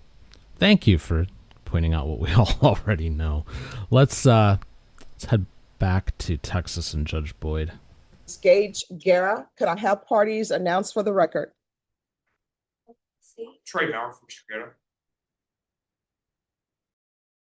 All right, and counsel, are you the attorney of record on the case? No, Your Honor, I'm standing in for Robert. Do you have any objection to this attorney standing in for Mr. Maurer? All right, counsel, have you received all discovery? Did you review it with your client? Yeah. Court will find that the state is in compliance with discovery. Mr. Guerra, did you review the application for deferred adjudication or community supervision with your attorney? Did you understand it and sign it? Did you review the true bill of indictment with your attorney? Did you understand it? Counsel, do you waive the reading of the indictment? We do. State, are you proceeding on the indictment as presented? Mr. Guerra, did you review the court admonishments with your attorney? Did you understand it and sign it in all the appropriate places? All right. Did you understand you're charged with assault of a peace officer or judge as a second-degree felony? Range of punishment is anywhere from 2 to 20 years in prison and up to a $10,000 fine. If you have a plea with the state, the court does not have to follow your plea. If for any reason the court does not follow your plea and gives you more than you bargained for, the fact that you enter a plea will not be used against you and you will be allowed to withdraw your plea. Did you understand? You have a right to jury trial, a right for you or your attorney to cross-examine and confront any witnesses the state would call, and the right to remain silent. By entering this plea, you're giving up those rights. Did you intend to give up those rights and enter into a plea in this case? Counsel, has your client been able to provide you with any defenses? Yes. Do you believe he has a rational as well as a factual understanding of the charges against him? Do you believe he's currently competent and was legally sane at the time of the offense? Mr. Guerra, do you understand if the court were to grant your application for deferred adjudication, if for any reason your deferred adjudication were revoked, the court could find you guilty and sentence you up to 20 years in prison and up to a $10,000 fine? Has anyone threatened you, coerced you, or placed you in fear to get you to enter this plea? Has anyone promised you anything other than the plea? Are you satisfied with the way you've been represented? If you're not a U.S. citizen by entering this plea, you will be deported, denied naturalization, and re-entry. Did you understand? Court will find that defendant has knowingly and voluntarily waived his right to jury trial. Did you review the plea bargain page with your attorney? Did you understand it? According to the plea, punishment is to be assessed at a cap of 5 years in the prison. There's a $1,200 fine. The state is opposed to your applications. They're taking in consideration 2025 CR 006870 and 2025 CR 006869. There's to be restitution, if any, to Matthew Sparks, and there's to be restitution payable to Adrian Navarro, if any, under 2025 CR 006870.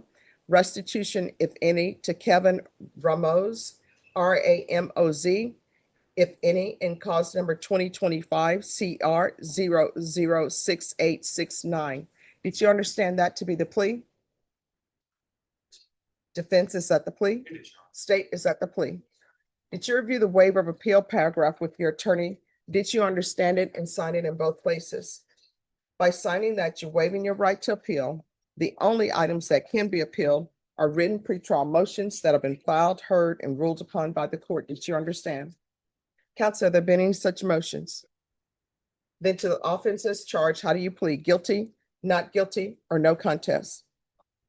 State, any evidence? All right. Did you review the waiver and stipulations with your attorney? Did you understand it and sign it in all the appropriate places?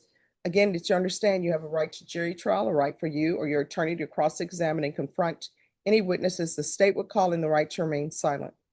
Did you understand that today the state will be presenting evidence in the form of witnesses' statements and police reports, but most importantly, there'll be no live testimony? Did you understand? Court will find that defendant has knowingly and voluntarily waived and consented to stipulation of testimony and stipulations. Court will accept into evidence state's exhibits 1 and attachments.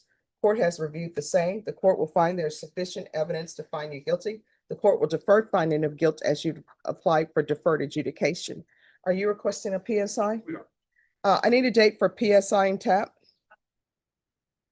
All right, we'll be back on February 3rd. At that time, the court will make a decision on your application based upon any evidence that's presented to the court. We're off the record. State, did you want the court to hold off on signing the dismissals? All right, let me give those back to you. I'll give those back to you so they won't get lost. You're welcome. Is there a need for a mental health evaluation or no? Oh, they say they're- Have you ever been diagnosed with any type of mental health issues? Have you ever been on any type of medications for mental health? All right, thank you. You seem to pause. Have you been on medications for anything before? Okay, all right, thank you. Hey, Judge, may I have excuse? Yes. Thank you. Have a good weekend. All right, you too. All right, let's head back up to Michigan. Judge Anzalone has another contestant for sentencing.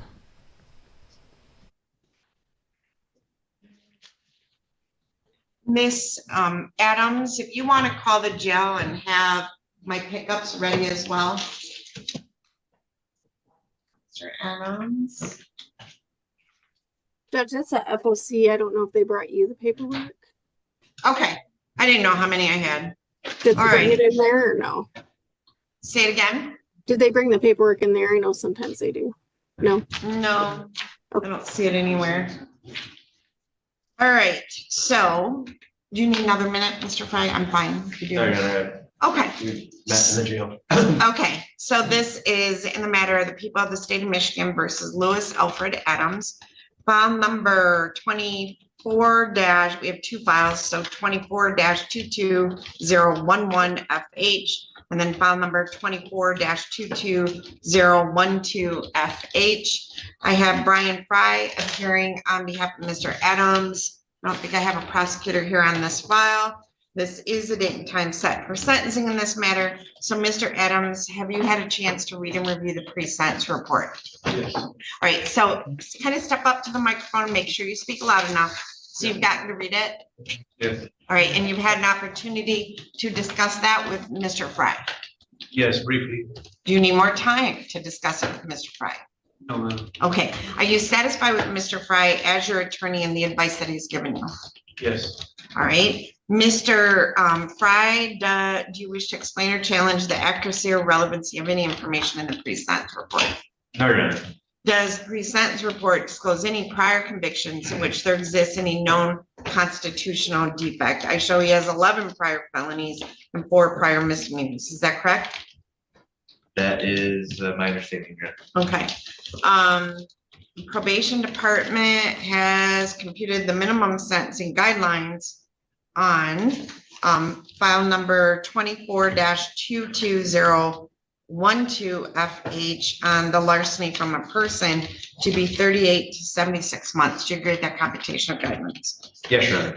And then on file number 24-22012FH for the police officer assaulting, resisting, and obstructing, the guidelines were computed to be 7 to 23 months. Do you agree with that computation of guidelines? Yes, Your Honor. And then on file number 24-22012FH, the probation department has computed the minimum sentencing guidelines on the home invasion second degree charge to be 58 to 114 months. Do you agree with that computation of guidelines? Yes, Your Honor. Now, there was an agreement regarding sentencing that the defendant will be sentenced to a minimum prison term of 5 years on the felony that carries the guidelines that would effectuate that. Is that correct? That is correct, Your Honor. All right. So before the court passes sentence, is there anything you'd like to say on behalf of Mr. Adams? Yes, Your Honor. We would ask that the court make these sentences run concurrent, as also as part of the agreement.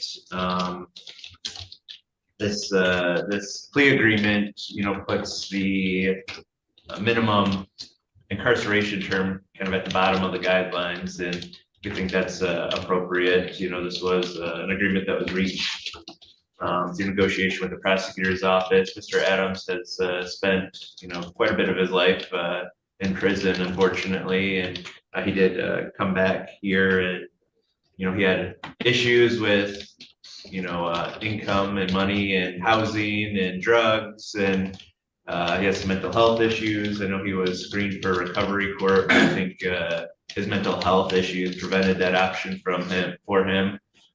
So he has some significant struggles in his life that he is hoping that he could and he will be able to address in some programming in prison. I say all that, Your Honor, just to ask the court to follow the agreement that was reached in this case. I do think it's an appropriate resolution here, and which Mr. Adams best. Thank you. All right. So Mr. Adams, is there anything you want to say on your own behalf? I just wanted to make it clear that I'm getting 5 years, not 5 to 15. So because, all right, so the offense that you're gonna get 5 years on, the home invasion second degree, the maximum penalty for that is up to 15 years. So when we sentence someone, I'm going to sentence you to 5 years, right? And then, but the tail on that is 15 years. So for example, if you go to prison, you do well, you'll get paroled out at 5 years, right? But if you go to prison and you commit more crimes or you get in tons of trouble, yes, you could do the 15 years. Okay. So that's on you, but my sentence is 5 years. Whether they release you is dependent on how you do while you're in prison. Okay. Okay, all right, would you agree with that explanation, Mr. Fry? Yes, sir. Okay, so do you understand that? Yes, ma'am. Okay, do you have any more questions about that? No, ma'am. All right, is there anything else you want to say? No, man, I just want to say, I tried after doing 20 years in prison in Arizona, you know, coming out here, trying to get on my feet real fast. I bumped into some bumps and bruises, but I know what it feels like, you know, to get in trouble and not to rush myself this time when I get out. You know, I felt like the world owed me something when I got out, you know, so some of those crimes I didn't do when I was in Arizona. And I had a little chip on my shoulder, but this right here is a wake up call, and I just want to say thank you guys for giving me the low end. In determining the appropriate sentence in this case, the court has considered the seriousness of the offense, your history, the principle of proportionality, the statutory penalty, the cost of confinement, the sentencing guidelines, the report and recommendation of the probation department, as well as what has been said upon the record at this hearing. The criteria and reasons for the sentence are the nature and gravity of the offense, the discipline appropriate to its commission, deterrence against repetition by you and by others, the potential for reformation, vindication of the law, and protection of society. So it is the sentence of the court that on file number 24-22011FH, count 1, larceny in a building, and these will all run concurrent. So they're all going to run together, okay? That you will serve a period of 1 year to 4 years with the Michigan Department of Corrections with credit for 472 days, all right? Well, Mr. Moore. Yes. This is your file. Yes. I'm sentencing him to 1 year. Yes. With credit for force. Do you want me just to give him credit for time served on that count? No, I would you could just go ahead with that sentence and then, Okay. So, all right, so it'll be 1 year to 4 years of credit for 472 days served, which doesn't matter because it's encompassed in your bigger sentence, okay? And then on that file, you'll pay a crime victim assessment fee of the amount of $130, $68 in state costs. And then on file number 24-22012FH on count 1, larceny from a person.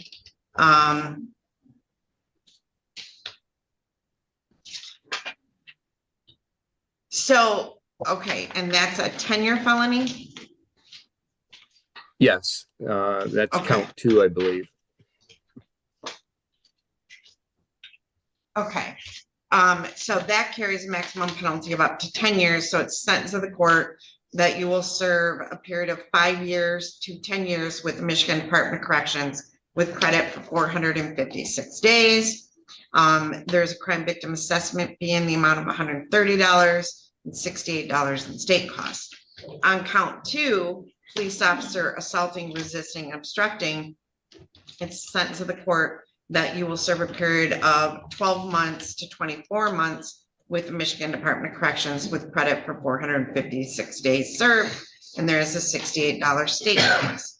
On count 3, home invasion second degree, it's sentence of the court that you will serve a period of 5 years to 15 years with credit for 456 days already served and a $68 state cost. So there's a $68 state cost for each count, but only $130 crime victim rights fee on that file. Now, Your Honor? Yeah. I just want to, I'm not sure, I know how it comes out on part of that page, but everything's accurate except it's count 2, count 3, and count 7, I believe, on those 3. Counts 2, count 3, and count 7. Yes, correct. So count 2, larceny from a person, count 3, police officer assaulting, resisting, obstructing, Correct. and count 7, home invasion, 2nd degree. All right. Yes, thank you. Okay. Anything else, Mr. Moore? No, that's all, Your Honor. Thank you. Okay. Is that the way the system generates it, or?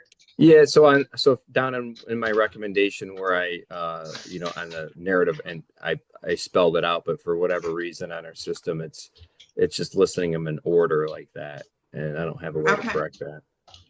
Okay. All right. Now you do have a right to appeal this sentence.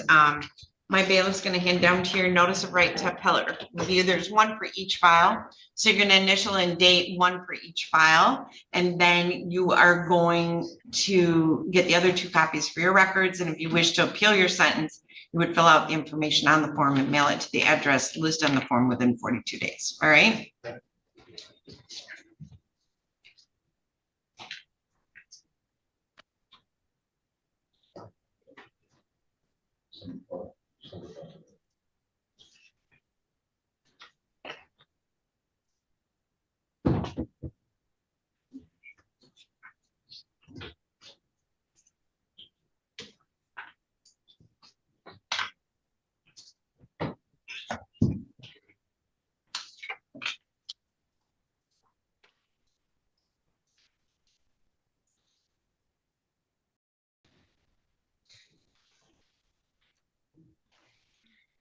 All right, you are all set. Good luck to you.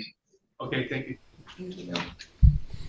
Okay, friends, we're going to switch it up and go back to Judge Elmore. He has a new contestant. I have to step out of the studio for just a couple of minutes, so I'll leave you in this court, and I'll be back shortly. Hey.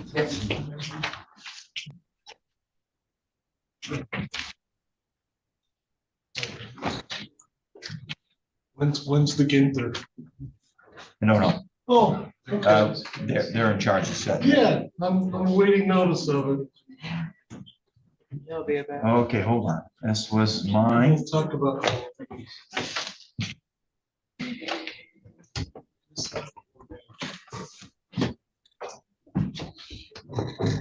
It's really the judge's role. All right, our next case this morning is People of the State of Michigan versus John Henry Burgess. This is file number 25-14157 FH. Appearances, please. Joanna Carey for the people. I'm Jeff Harrison. I'm here on behalf of Mr. Burgess. That is him on the Zoom. I recognize him. He's joined us in court electronically. And Mr. Burgess, I saw you raise your hand, so I assume, are you able to see and hear us?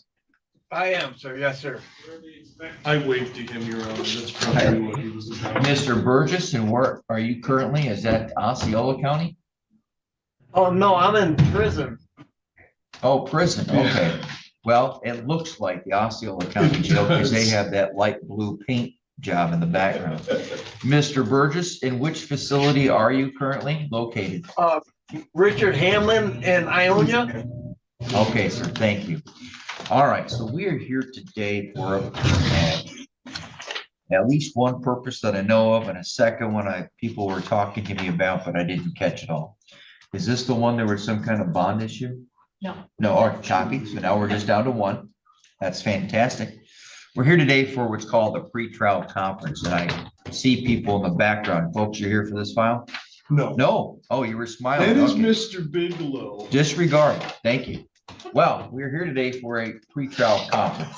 This is the first opportunity after the case has been bound over by the district court to the circuit court for this court to find out what's going on with the case. So the first question I have is, do we have any resolution to the file, Mr. Harrison? I'm happy to announce that we do, Your Honor. Okay. All right, Ms. Carey, why don't you go ahead and tell me what that is? Thank you. It's my understanding that the defendant will plead guilty to an added count to use of the controlled substance methamphetamine as a second subsequent offense. And the people will dismiss count 1 and the habitual offender fourth notice. Mr. Harrison, is that a complete and accurate statement of the pretrial agreement as you understand it? It is indeed. All right. Mr. Burgess, I'm told today that you're going to enter a plea of guilty to a lesser charge. Is that what you understood you were going to do today, sir? Yes, sir. All right. Please raise your right hand. Sir, do you swear or affirm that the information and testimony that you're about to provide shall be the truth, the whole truth, and nothing but the truth, sir? I do. Yes. Thank you. Thank you, Mr. Burgess. You may lower your hand. Now, Mr. Burgess, you're in prison. Are you there on a parole violation or I a am. new sentence? No, parole violation. You sentenced me to prison 9 years ago. Okay. Well, Or 9 not years you, ago, but as a prosecutor. I As was a the prosecutor. Yeah, Okay, all right, thank you. but I don't have no Well, hard feeling. I'm glad to all see right, you're well- the judge. Well, thank you. I am too, and so is my wife, I guess, I think. Anyways, Mr. Burgess, so if you're there for a parole violation, was that parole violation based upon this file? No, No? Mr. Harrison? Do you know what's going on? I just want to make sure I address his right to They have addressed his exposure, if you will, with regard to this matter. Okay. Parole doesn't feel that it's necessary to pursue a formal violation based on this conduct. Okay. Because it's a number of reasons. So what got him back into the prison? There was a violation on his old files. He said he was originally sentenced 9 years ago. And had a subsequent violation. They did flop him for another, I think his out date is May of next year. Is that correct, John? July. July.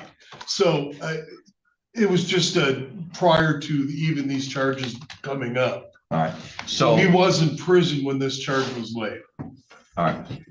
So he is currently serving a new sentence, or is it a parole violation? It's a parole violation. That's what I need to know. All right, Mr. Burgess, that little discussion that I just had is important because it impacts the application of this sentence in this case. Let me explain. If you are currently on a parole violation, the sentence in this case would run consecutive to whatever sentence you are currently serving. In other words, it would get added on. Also, for any time for which you are serving a sentence, I cannot give you credit on the new sentence. Does that make sense? Oh, yes, sir. All right, now if you have any questions about that as we go along, all you got to do is let me know and I'll make sure I do a better job explaining it if you need it. And maybe as I go along, I'll be able to give you some ideas. All right, so Mr. Burgess, you are currently charged on the felony information with a single count.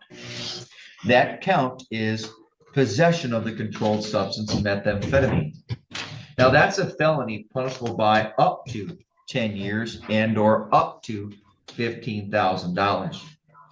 And there are two potential sentencing enhancements that could be applied if you were convicted at a trial. The first one is called a second or subsequent drug offender enhancement. Now that could, within the discretion of the court, allow that maximum punishment to be increased from up to 10 years to up to 20 years, and from up to $15,000 up to $30,000. Or in the alternative, you could be sentenced as a fourth habitual felony offender. Now that could increase the maximum punishment from up to 10 years to up to life. However, that will all be dismissed if you plead guilty, and I accept that plea, to an added count 2. Added count 2 would be the offense of use of methamphetamine, which initially is a misdemeanor punishable by up to 1 year and or up to $1,000. But I'm also told you will be pleading as a second or subsequent drug offender, which could, within the discretion of the court, increase that maximum punishment from up to 1 year to up to 2 years. And from up to $1,000 up to $2,000, and it would make it a felony. Do you understand? Yes, sir. So if you plead guilty to that, where the maximum exposure is up to 2 years, all the other stuff will be dismissed.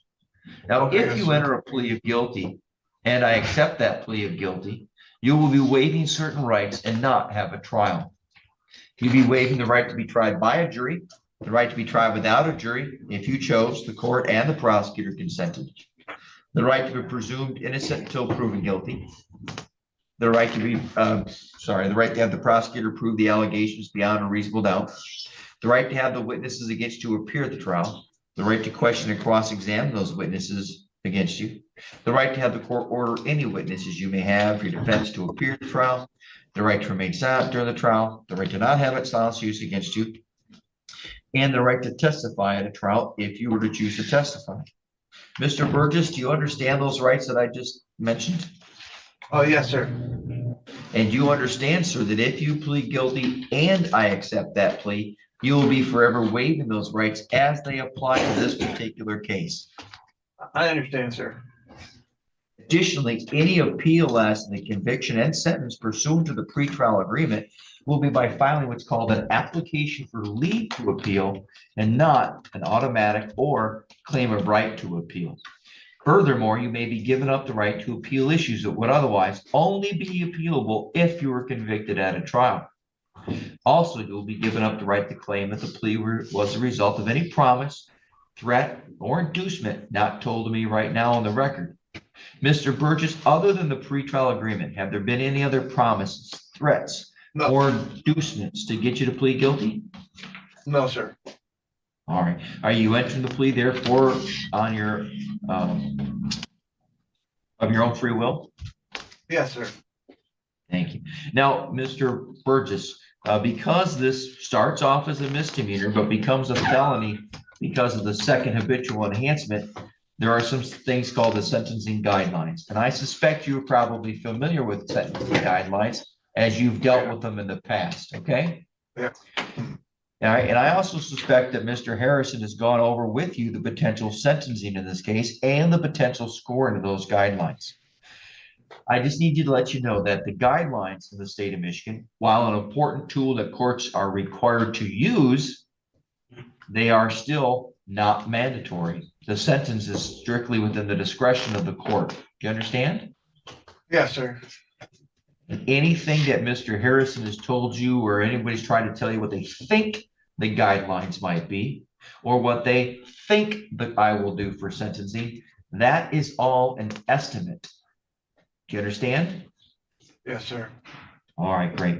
Now, again, one of the things I talked to you about in the beginning, and I told you if you had any questions, you could let me know. I also told you I'd probably bring it back up again. So I'm going to bring it back up again. Whatever sentence I give you, one, you'll get credit for any confinement you had until you were sentenced on a previous case. So once you got placed into the prison system back on a parole violation, I can't count that time. Okay. Now, also, dependent upon what that reason was for which you were violated on parole, this sentence will have to run consecutive to whatever sentence you are serving. So Mr. Harrison talked about how you anticipate being released sometime next year. When was that, Mr. Harrison? I think it's next summer, next July. Sometime next summer. Any sentence I give will have to run consecutive to it. Now, of course, whatever sentence I give is going to be relatively low because it's a maximum only up to 2 years. And I suspect, well, I'm not going to make any predictions. All right, thank you. I'll just say this, Your Honor, even the guidelines as charged are relatively low. Yeah. Okay. So, all right. If we score them. Well, anyways, Mr. Burgess, I can't give you advice, but I trust Mr. Harrison as we get preparing for sentencing, is going to get some information and tell me about what kinds of programming you've done while in prison and so forth. All right, Mr. Burgess, do you still wish to enter the plea of guilty as I discussed with you earlier? Oh, yes, sir. As to added count 2, use of methamphetamine, how do you plead? Oh, guilty. Thank you. And to be able to support that second or subsequent enhancement, Mr. Burgess, as to April 24th of 2017, is it true that you were convicted at that time of the felony possession of meth? Yes, sir, I was. All right, thank you. So before I can accept your plea, I need you to tell me what you did that makes you guilty of that offense. So turn your attention here to June 30th of this year, here in the city of Cadillac in Wexford County. What happened? How'd you get caught with this methamphetamine? I had a can that I had been smoking off of, and the sheriff's office on it. All right, so it looks like it involved the city of Cadillac Police Department. Yeah.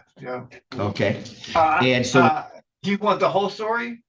Yeah, sure. Like, okay, me and my girlfriend left me at the motel, at the Sun and Snow Motel. She left me there, and I was there all night. And then they did checkout. So when they did checkout, I didn't have a vehicle, so I had to carry all my stuff. And I was half dressed walking down the street. So I thought there was an abandoned house. So I went behind it to get dressed. So I went behind it, and then the cops came. And then, okay. And at that time, you had some device that you had used to smoke methamphetamine on or yeah, about that's why my girlfriend left me at the motel. Yeah. All right. I hope the right half of you was covered. Yeah. All right. Well, anyway. All right, sir. Did you know that it was methamphetamine that you had used? I did. Yes, sir. All right, thank you. Ms. Carey, do you believe the defendant provided a factual basis? Refreshingly so. Are you aware of any other promises, threats, or inducements? I'm not. And do you believe the court should comply with Court Rule 6.302? Yes, sir. Mr. Harrison, do you agree with all three? I do indeed. All right, thank you. The court agrees and finds the defendant's plea this morning is made freely, knowingly, and voluntarily. The court further finds that the information provided by the defendant under oath on the record satisfies the elements for the offense for added count 2. I'd like to just notice that the city limits, Sun and Snow Motel are within the city limits here of Cadillac. Therefore, the defendant is found guilty of count 2, use of methamphetamine as a second or subsequent enhancement or offender. Mr. Burgess, we'll be back in about, I'm going to guess 5 weeks. Why? Because we got the holidays going on. And that's when we'll be back here for sentencing. And we generally do sentencing on Monday mornings. Now, I need to let you know that you have the right to be physically present in this courtroom when you are sentenced, or within your choice, and it's your free choice. I don't care which one you choose. You can allow us to do it via Zoom like we're doing right now, and you would still stay there at the prison. Some people like the free ride and like to go visit Northern Michigan, although in the winter, I don't know if you really want to, but some people like to stay inside the jail because of the prison, because sometimes it's difficult, or they miss a class or miss some kind of training or something like that. So what would you like me to do? Do you wish to appear via Zoom, or do you want to be brought here in person? I'll just do the Zoom, sure. All right, thank you. Also, a pre-sentence investigation report must be prepared. This report is prepared by an agent of the Michigan Department of Corrections. It will include a description of the offense, description of the pretrial agreement, any statements, information you make or provide, information about your prior criminal history, performance on probation, bond, or parole. And it will also make a recommendation as to the sentence. Please keep in mind it is merely a recommendation, as I alone make the determination. And it will also include a scoring of the guidelines, which again, as I remind you from earlier, that is merely they are not mandatory. You will get a packet there at the prison. You'll complete it, turn it in. You'll be subject to an interview. You have the right to have your counsel present during that interview. Also, Mr. Harrison will have to go over that report with you prior to coming back to court. Do you understand, Mr. Burgess? I do. Yes, sir. Thank you. The court revokes bond or continues in remanding in custody, and we will see you in about 4 to 5 weeks. So, Mr. Burgess, thank you very much for your time. We're done. Thank you. All right, friends, it's Courtroom Files Live. It is a super Friday. Good to have you here. We got about another hour or so left to go. Let's go back to Texas. Judge Stevens, new contestant. Stop, and then she's no longer. We're in the middle. Oh, I'm sorry, my bad. No, you don't know Just what a you're second, I talking just about. finished Middleton. On the, where are we on, what's the state's position on this? I let defense counsel know the offer today. And so it's my understanding that he needs to request discovery still. Okay, it's old. I know, it's old, and I'm just gonna put it on the trial docket and let's see where it goes, okay? Okay. And y'all get ready. We'll figure it out, Your Honor. We'll get to the bottom of this. And I'll work diligently. Yeah, 2 years, it's over 2 years old, and it's kind of bounced around, but, well, I understand why. But with that length of time, we're gonna just throw it on the trial docket, but. We're under best of that. But I'm at 600 jury trials right now, so can only try one at a time. And we've got 2 more before Christmas that we're trying, and then.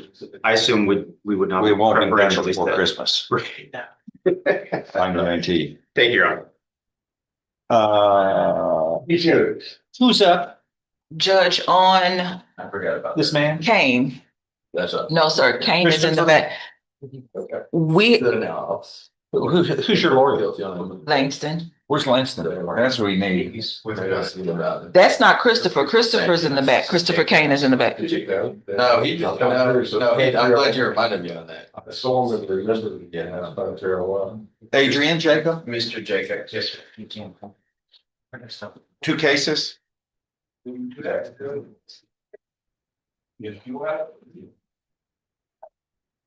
Judge, we're going to be asking for a short reset on Kane. I've discussed an agreement with defense counsel and they're on board with it, but I do want to speak with the victim's mom before we set it in stone here before the court. Okay, on Jacob, these are MTRPs? I believe those are Mr. Boyd's. Yeah. It looks like MTRP in each case. Well, that shouldn't be much of an issue. That's for me to decide. Let me do it. Y'all can't get an agreement. They're working on it, Jeff. He's been working on it a while. If we use air quotes.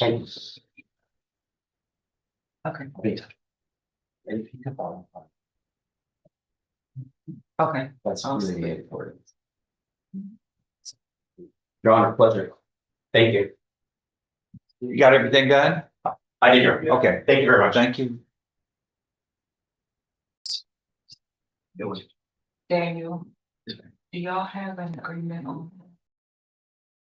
Okay, well, he's taking his dear sweet time to get the next contestant up. We'll go to Judge Boyd.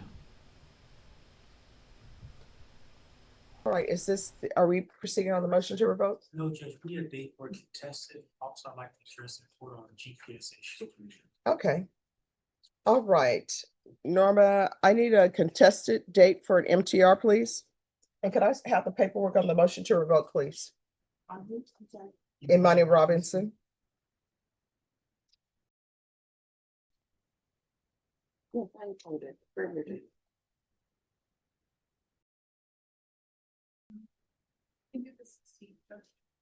Of December.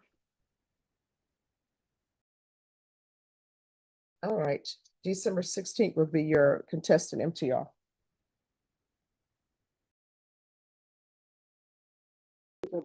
Thank you.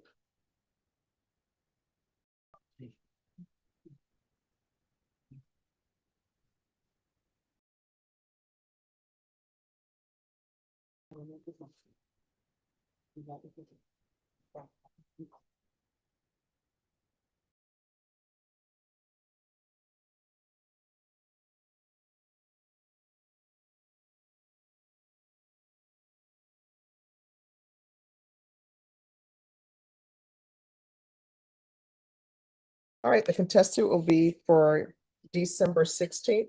Norma, if you'll give a reset form for December 16th. Judge, can I briefly address? Oh, no, I'm going to have you address that.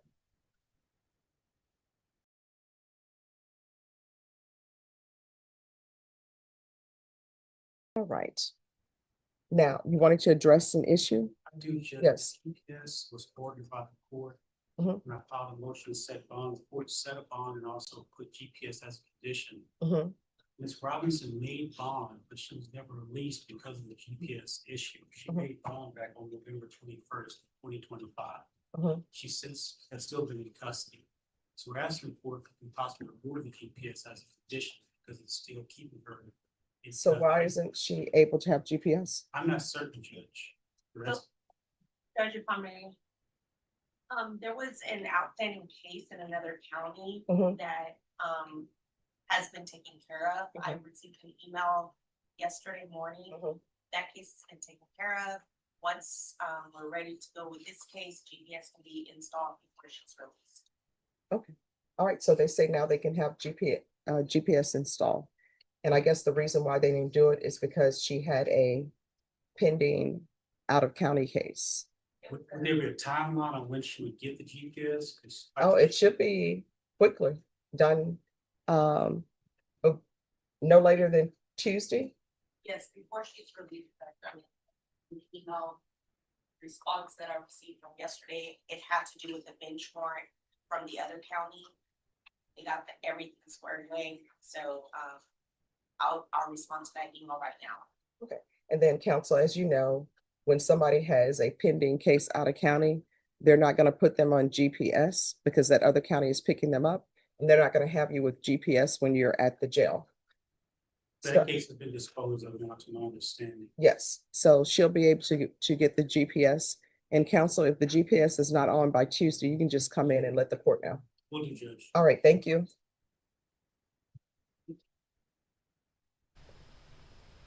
All right, back to Judge Simpson. He has the next contestant racked and ready to go. Yeah, so, and he's pleading true.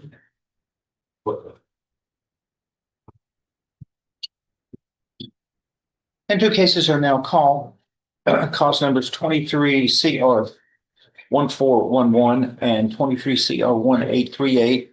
Motions to revoke unadjudicated probation in the cases of the state of Texas versus Adrian Jacob. You were Mr. Jacob. Yes, sir. Present with Mr. Adams, your attorney and the state's attorney. Does the defendant waive formal readings of these motions of to revoke unadjudicated probation in 1411 and motion to revoke probation, which I guess was regular probation, in 1838? Can we proceed in summary? Yes, sir. Okay, I don't see any agreements. He's gonna plead true and he's gonna go to you, but the state is gonna make a recommendation. All right. The state is gonna make a All right. recommendation. And in summary, and by the way, raise your right hand, sir. Do you solemnly swear or affirm any statement you make during this hearing shall be the truth, the whole truth, and nothing but the truth? So help you guys. Lower your hand. In summary, 1411 states that on March 31st, 2025, in this court, you were placed on 10 years deferred or unadjudicated probation for the second-degree felony of aggravated assault with a deadly weapon. Is all of that true and correct, sir? Allegation 1 states you committed the offense of theft on or about April 6th, 2025, which would have been a week after you were placed on probation? Right. In violation of your probation order here in Jefferson County, Texas. Is that true or untrue? Yes, sir.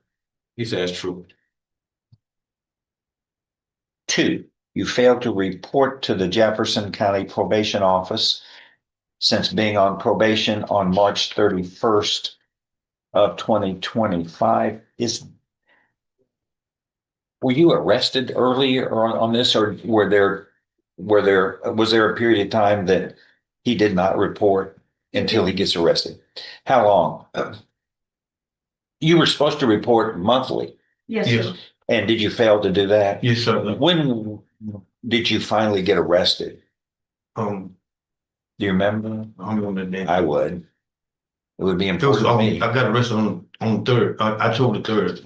October. Okay. So you were supposed to report, you were placed on probation on March So you would have had to report April, May, June, July, August, September, and then in October you get. So what's that, 7 months go by that you didn't report? Is that true? About? It's 6 or 7 months. Yes, sir. Yes, sir. Oh, Yes, sir. so is that allegation true and correct? Yes, sir. I'm going to stop at that. Okay. Are you pleading true to allegations 1 and 2 Yes, sir. of this motion to revoke probation voluntarily, knowingly, intelligently, and because those are true as they are alleged? Yes, sir. Do you understand that a voluntarily and knowingly made plea of true to 1 or more violations of probation, that is enough to grant a motion to revoke probation? Your probation can be revoked. You can now be found guilty and sentenced no less than 2, no more than 20 years confinement in prison, since this is a second-degree felony. Knowing, understanding, and appreciating all of that, do you insist on pleading true today to these violations? Yes, sir. I find you are pleading true voluntarily. You understand and appreciate the consequences of pleading true to violations of probation. Yes, sir. Let's hold that in abeyance. Okay, go to 23 CR 1838. Again, does the defendant waive a formal reading of this motion? Can we proceed in summary? Yes. And again, you're under oath, sir. In summary, this motion filed on September 29th, 2025, as well as the previous motion, it states in this other case that on March 31st, 2025, the same day you were placed on probation in the aggravated assault with a deadly weapon, second-degree felony case, that you were sentenced to 2 years in this court in the state jail, probated for 5 years for burglary of a building. Is that true? Yes, sir. And allegations 1 and 2 are the same. That number 1, as before, the previous case, you committed the offense of theft on or about April 6, 2025 in Jefferson County, Texas, in violation of your probation condition 1 and 2. You failed to report to the Jefferson County Probation Office in violation of condition 4 of your probation supervision order by absconding in April and not being arrested until several months later. Are allegations 1 and 2 true as well as they were in this previous motion to revoke probation? Yes. Are you pleading true to allegations 1 and 2 as well in this case? Yes, sir. Are you doing that voluntarily, knowingly, intelligently, and because this is true, Yes, as sir. it is alleged? And again, do you understand that a voluntarily and knowingly made plea of true to 1 or more violations of probation, that is enough to grant a motion to revoke probation by a preponderance of the evidence or greater? Your probation could be revoked in this case, and you could be just sentenced to no less than 180 days up to 2 years in the state jail. Yes, sir. Knowing that, do you insist on pleading true as well today? Yes, sir. I find you are pleading true voluntarily. In each of these cases, you understand and appreciate the consequences of pleading true and how that might make you vulnerable to revocations of these probation orders in each case. There is no agreement in each case? Well, we come to you. All right, go ahead. Judge, I know that you just pointed out specifically the time. I'm going to look at the pre-sentence report while you're talking, okay? I noticed you pointed out the time frame from the point that he got on probation to the point of this violation. But I think we're asking the court to take into consideration why it happened so fast. He was homeless, and talking to him, the object stolen, it's not like he was stealing a car or going to steal something major. To my understanding, it was buckets of water, not buckets, but bottles, cases of water. And the reason that he was getting that water that he was stealing, Judge, is that he was destitute and homeless at the time. Yeah. At the time, he was destitute and homeless.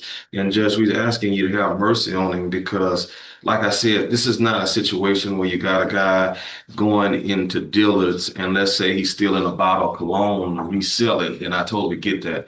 But this is a situation where he was destitute, he was homeless, and it was for his needs, his bodily needs, which would be water and cases of water. And Judge, I spoke with the prosecutor on this case as well. What I'm asking is that if you just give him one more shot, leave him on probation.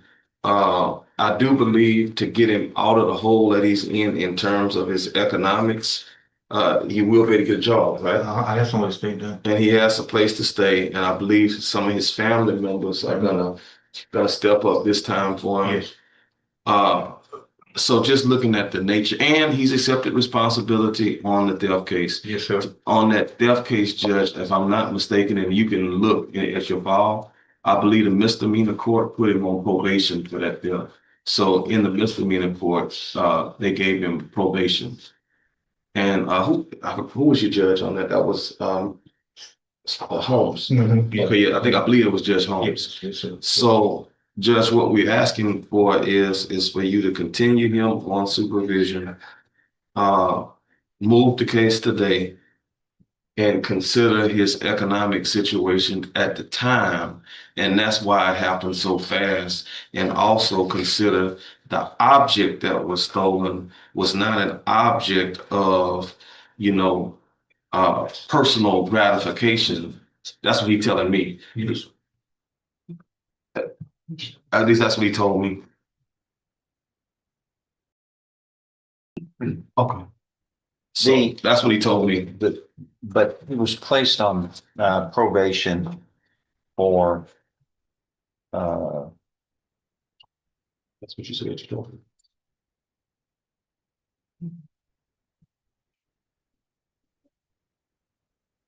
Cases in law. That's what you said.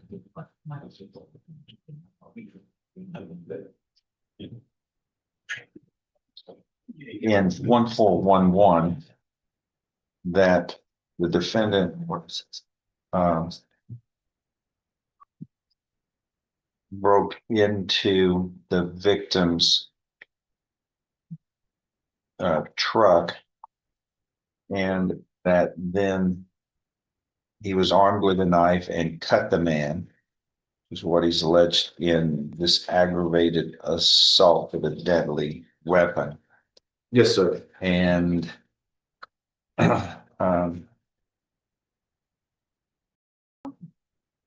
The other one was the MTLP for burglary of building.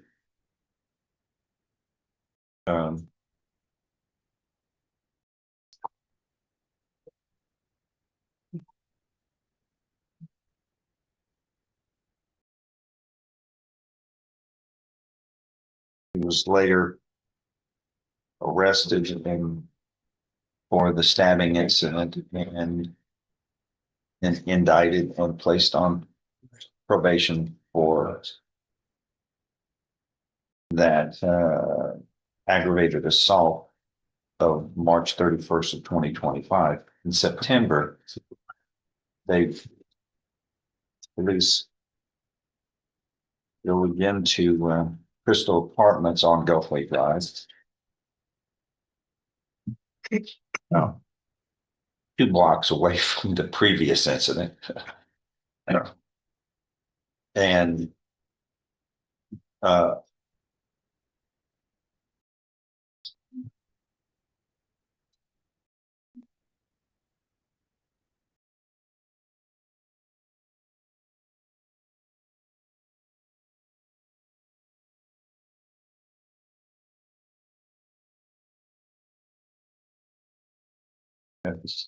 on September 5th and 23.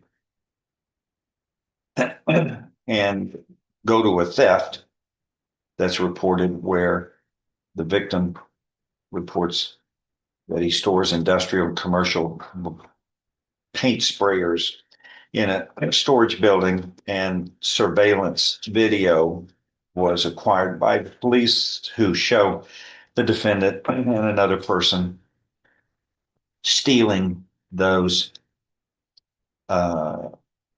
items as they are in a Chevrolet sedan with no license plates on the front or rear of the car. They back into a spot. He and another person get out, steal the sprayers, then take off. And then Mr. Jacobs apparently is known by the Port Arthur Police Department, and he was recognized.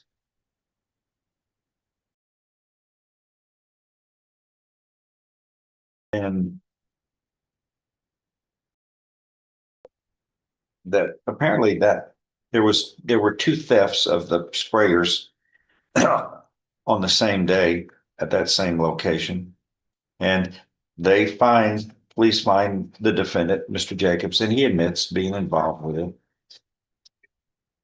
And so he's placed on probation in these two cases of aggravated assault and burglary of a building. He's placed on probation and given another chance in spite of the fact that he has how many prior felony convictions of burglaries and forgeries? How many? So, because I want to, there's so many, I want to know if you can recall how many you have been convicted of. I can't say. You can't even remember. What does that say? I know of 7 burglaries of homes and back to 91, a burglary of a habitation, somebody's home. 3 years later, you're convicted of another burglary of habitation. You get 15 years in prison. Then in 94, you're also sentenced burglary of a building, 15 years because I guess it was enhanced because of the prior conviction.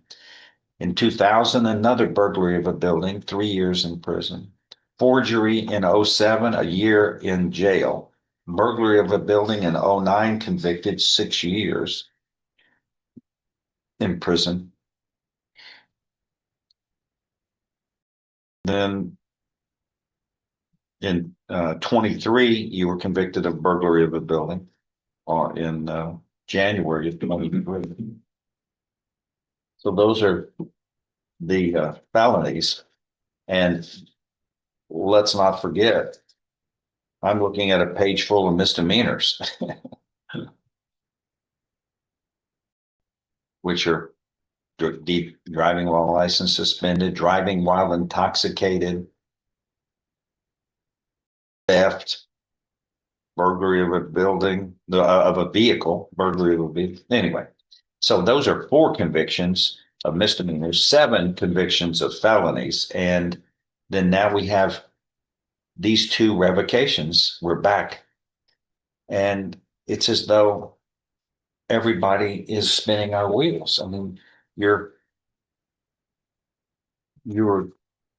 not only continuing to commit a crime, but and you're not reporting. And hold on, let me just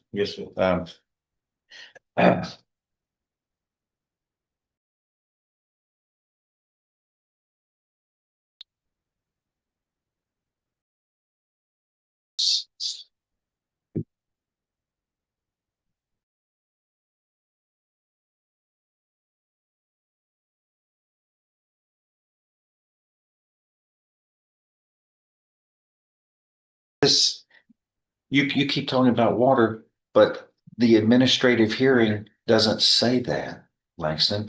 It says that on April 6th of 2025, the date that this theft occurred, allegation 1 that he is admitted to, it states he committed theft on or about 4/6/25, stealing someone's wallet containing about $1,000 in cash, a debit card, and insurance cards at a local HEB grocery in Port Arthur. And what did he said, right, and Judge, I talked to him directly. He's saying that he had nothing to do with that. He's telling me that, didn't you tell me it was water? Yes, sir. I heard him correctly, Judge. He told me that it was water, that he was stealing because he was destitute and he needed bottles of water to drink. Isn't that what you told me? Judge, that's what he told me. That's what the administrative hearing states is what this is. Okay.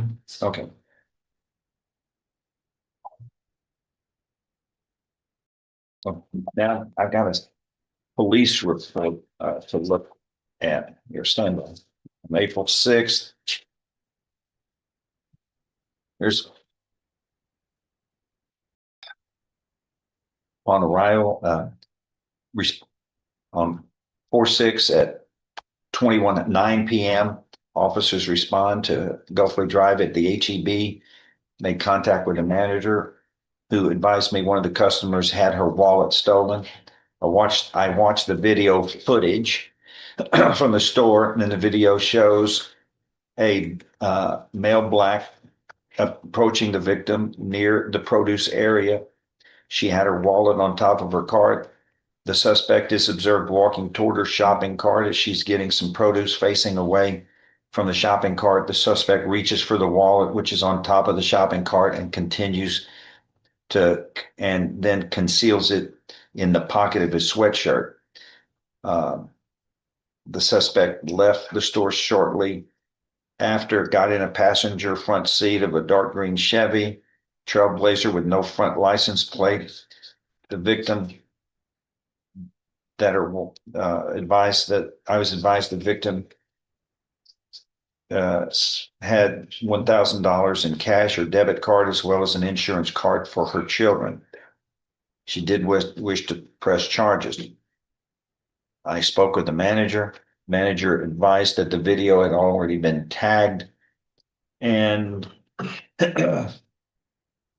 then that's all it says on that. On April 8th, 2 days later, Detective Thomason with Port Arthur PD receives the case for follow-up investigation about the HEB theft. Let's see. The surveillance was played, captures the suspect taking the wallet, provided me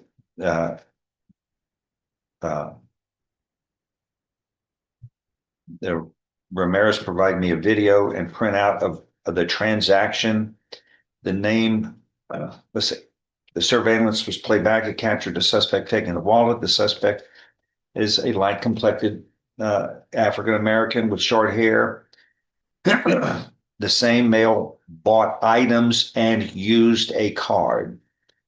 Investigator Ramirez provided me the video and a printout of the transaction with the male suspect. The name on the transaction is Adrian Jacob. I am very familiar with Jacob. I've known him for many years through my employment as a police officer at the city. I personally filed many cases against him. I reviewed the video. There is no doubt the suspect is Jacob, not only by his face, but he has a distinctive limp and is noticeably bow-legged. All right. So you told me that it was water, right? So I guess the question the judge is raising is that based upon what he read, was that you? Are you pleading true to these or not? Yes, sir. Yes, sir. He pleading true. He said he pleading true to still. All right. Well, then you can't say I'm guilty, but I didn't do it. Yes. So you're saying that you're guilty? Sir. He's saying he's guilty. Judge, I'm not misremembering. He told me it was water. That's what he told me. That's what you can see. It's not a necessity of life here. I'm just saying what he told me. I know. I know what you're saying, but we're going to clear the record up. Yeah. It's somebody's wallet and ID was used, and that was used to forge and commit theft. That's on that case, and then we have the burglary of a building matter. But so the defendant has pleaded true in each of these cases and admitted culpability. So the question is, what do we do in the aggravated assault? He is looking at no less than 2 nor more than 20 years confinement in prison. I think there was a loss of $700, wasn't it? Your Honor, in the burglary of a building, it was actually $7,000. Was $7,000? Yes, Your Honor. But in this one, the wallet contained approximately $1,000 in cash. Yes, sir. And he's currently, I believe, on probation and misdemeanor court for that offense.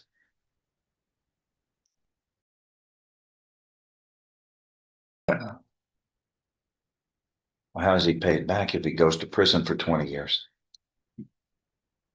And Your Honor, our recommendation, and we normally wouldn't do this, but he did cooperate and testified recently in a case for the state involving a serious offense would be to revoke him on the aggravated assault, keep him on a straight probation. How can I do that? Well, it'd be then to keep him on the deferred there for the ag assault and sanction him to the max. But So you want to just sanction him? What would be the sanction? the 180 days.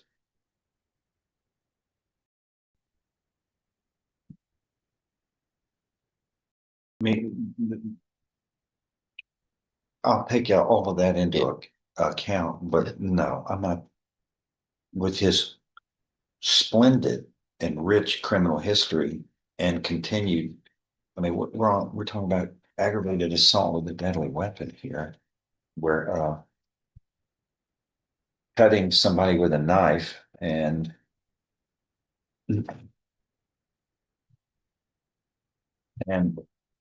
but okay, we got this second-degree felony and then this state jail felony. What are you saying?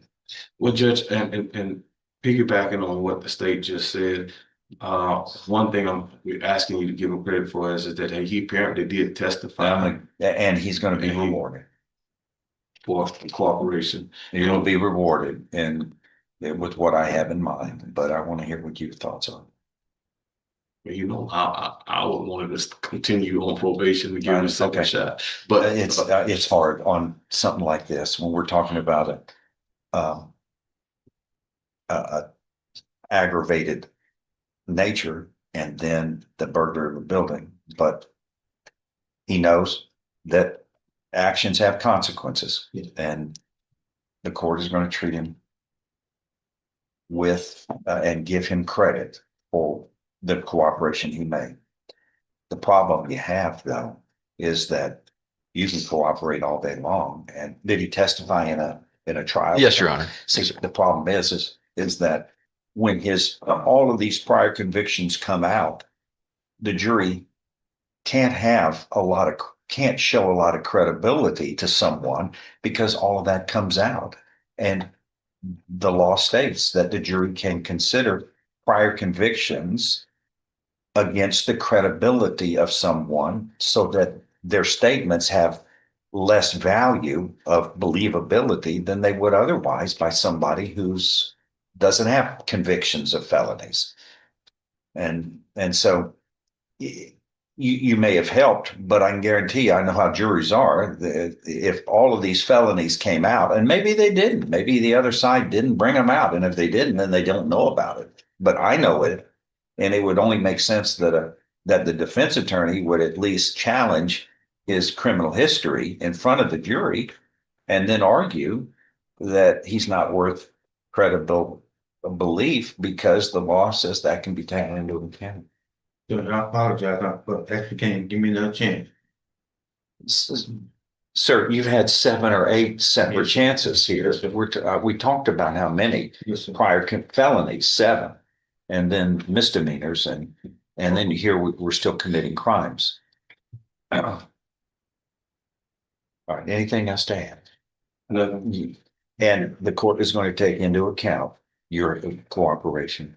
I'm going to find that there is sufficient evidence supporting each of these motions to revoke probation in cause numbers 1411 and 1831 to grant the motions by a preponderance of the evidence or greater, as the defendant has pleaded true voluntarily, knowingly, intelligently to the offenses alleged or the allegations of violations number one in each case, committing the offense of theft on or about April 6, 2025. And we cleared up what that was about.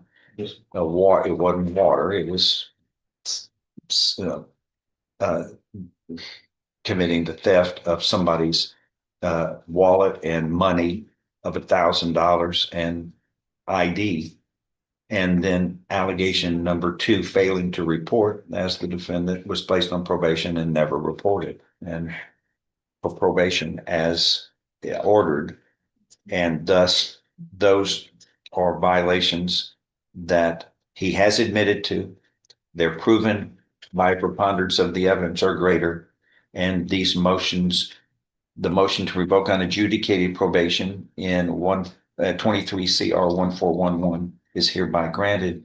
And the motion to revoke probation in 23 CR 1838 is also hereby granted. So your probations are revoked in each case. In this first case, 1411, where you were placed on 10 years deferred or unadjudicated probation.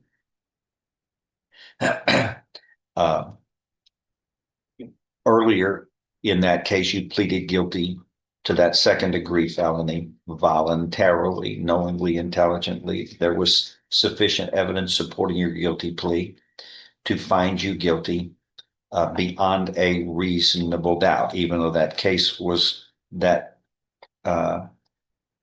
final finding of conviction and sentencing of confinement up to 20 years was deferred. That deferred probation has been hereby revoked by this court based upon these violations of probation. You were hereby found guilty beyond a reasonable doubt of that underlying offense, and you were sentenced to confinement in the institutional division of the Texas Department of Criminal Justice to serve a term of 2 years. And you will be given credit for all time you've served. And there's an affirmative finding that a deadly weapon, namely a knife, was used in that offense. In 23 CR 1838, your probation has hereby been revoked in that state jail felony of burglary of a building where you were sentenced to 2 years in the state jail. That was probated for 5 years. And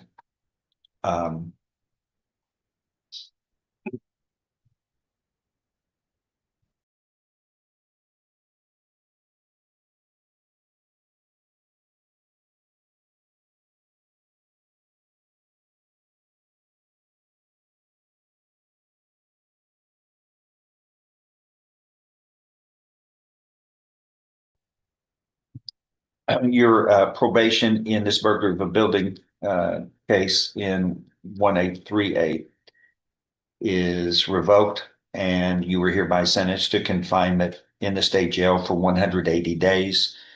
These two sentences shall run concurrently.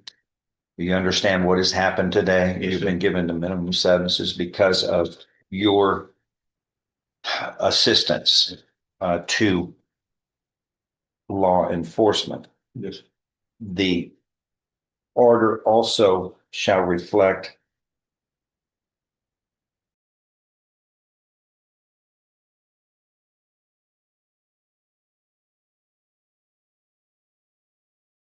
in cause number 1838, the 180-day sentence, restitution is ordered and the judgment in the amount of $7,000. That's what was ordered in the first place. Restitution will continue. We're going to take care of victims, and that will be part of the judgment. Do you understand what has happened today, sir? Yes, sir. You did get reimbursed for your cooperation. Yes, sir. That the state claims was helpful. Yes, sir. But still, you have to atone for the wrongful actions that you made. And I fashioned a method that shows award. But please learn from all of these. These are now 2 more convictions. That means 9 felonies. That's far too much, sir. Your legacy in life should be doing good things, not being an habitual felon. Please do better. Langston, anything else you want to add? Nothing from the state. And we're in recess. Thank you. Appropriation. All right. What's next? License. I've got it.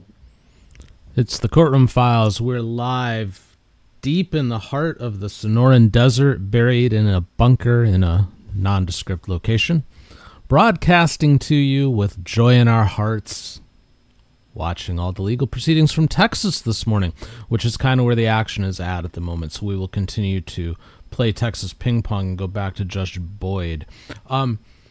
A greeting and welcome to those of you watching us over on Kick this morning. This is actually the first time we have gone live on Kick, so welcome to our new friends over there, and it's good to see y'all.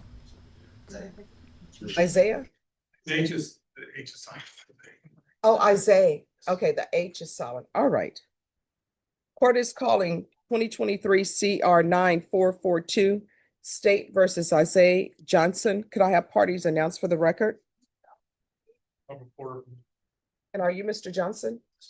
All right, did you review the document entitled Motion to Enter Adjudication of Guilt and Revoke Community Supervision with your attorney?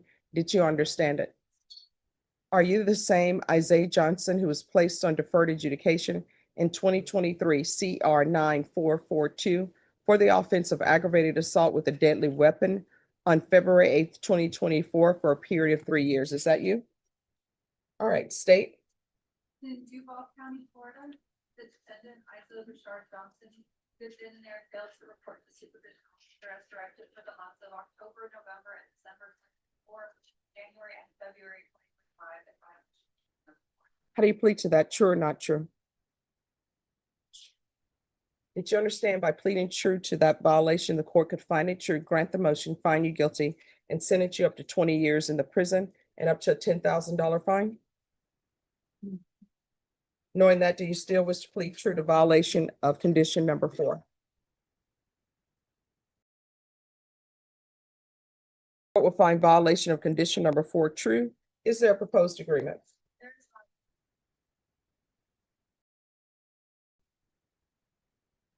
All right, defense, what are you requesting? We're requesting. No.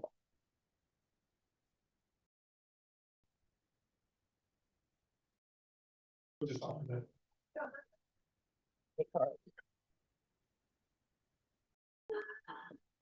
Mhm.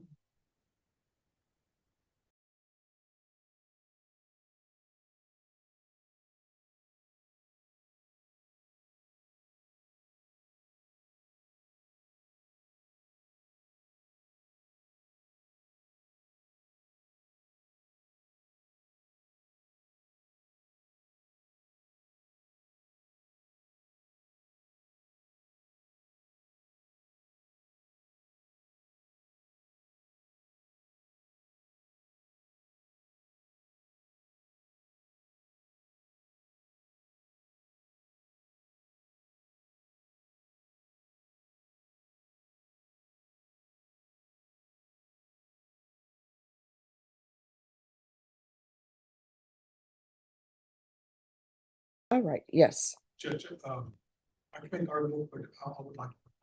All right, could you raise your right hand? Do you solemnly swear or affirm the testimony you give will be the truth and nothing but the truth, so help you God? All right, you can lower your hand, state your name for the record. In just 1 moment. Excuse me, can you print out the steps for this case, please? I was not able to, Judge. I could look in every possible form I could find, and I could not find the judge. There's no paper file, and there was nothing that was scanned into Odyssey on those steps. So is I'll address that with the district clerk. I don't know what they're doing with regards to scanning. Yes, ma'am, that was an issue at the beginning when you transferred into Odyssey. Mhm. They were telling us that we were not supposed to scan those in. And then things changed on us, Judge. Okay. All right. Thank you. All right, you may proceed. Thank you, Judge. Thank you. All right, you may proceed. Mr. Thank you, Judge.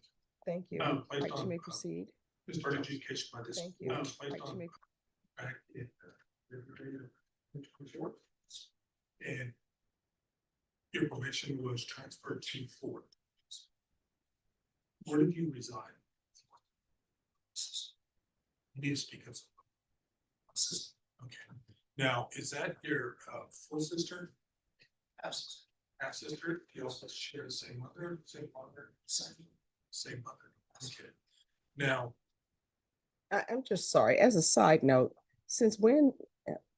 I'm gonna. Well, no. I find it strange. Let me go off the record for.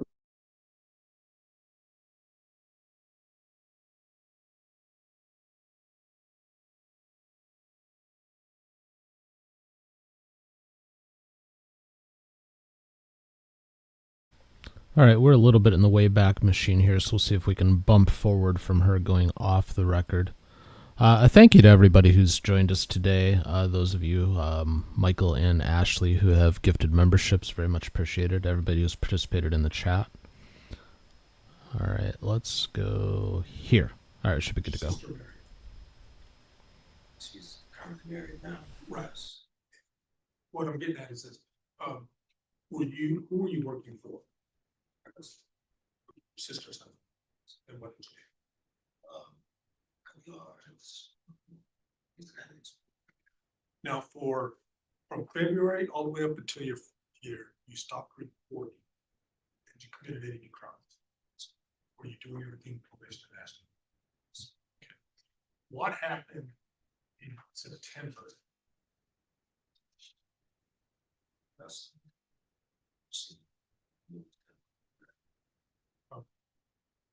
Now, do you have a relationship?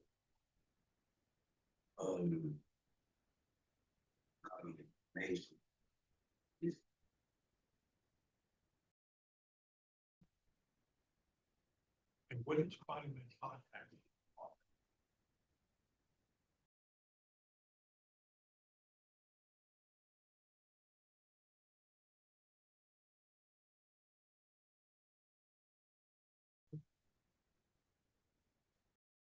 So how did that affect you?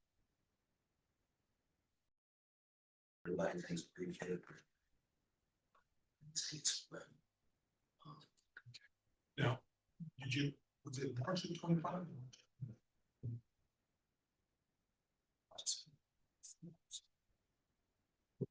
So you had spent your life really on and then you finally made contact. And what was happening with them? You were trying to build a relationship. It was on the verge of meeting up. We did like Texas. Friend of mine.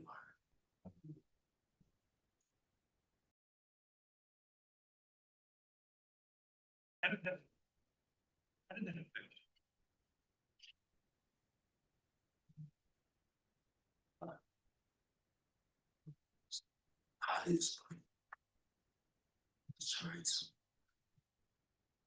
Finally had that relationship. Short finally.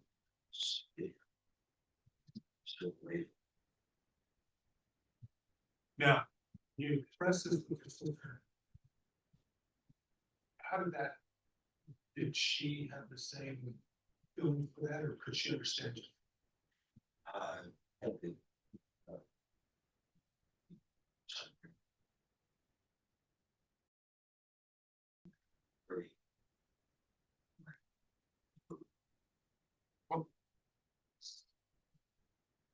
But during that time, did you still live with her or Still live with her?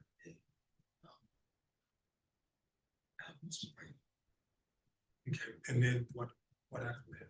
After you had to break that, did you still live with her? Not out there. Okay, what did you do? That's crazy. You left the residence, you do. He's maintained stable, still, shelter. Maybe to help me.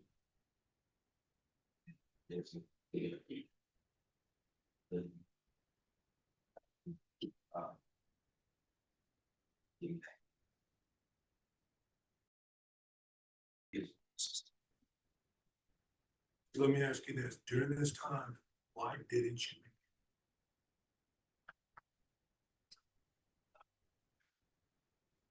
Slow. Things. 15, 40.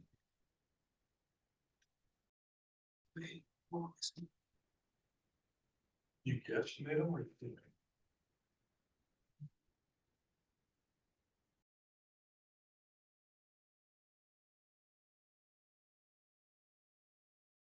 could you use town with the decisions you make here? Yes. That's.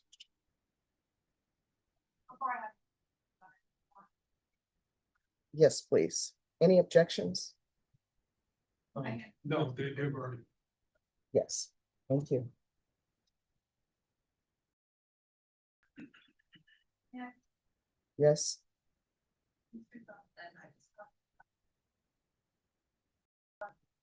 You said you were residing with your sister. And are you aware that she's reported to your probation officer that she asked you to keep her home with this? In a way she didn't approve of? Started home, at a paper, house.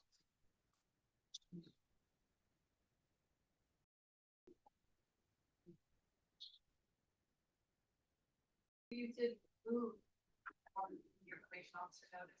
That's that after.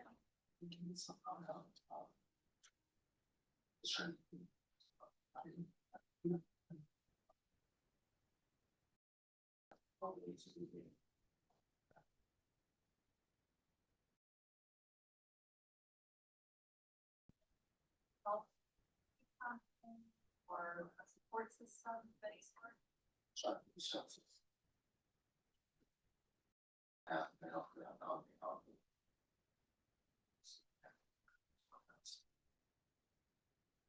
And chose not to report. I understand you were going through a tough time, but when you chose not to report, you knew that was a violation of the probation.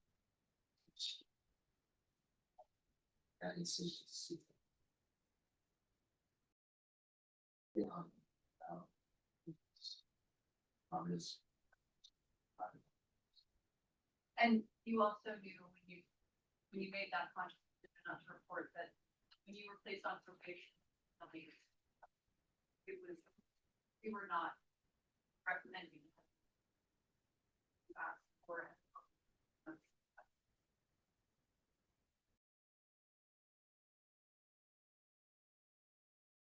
all right. I have a few questions. Any objection?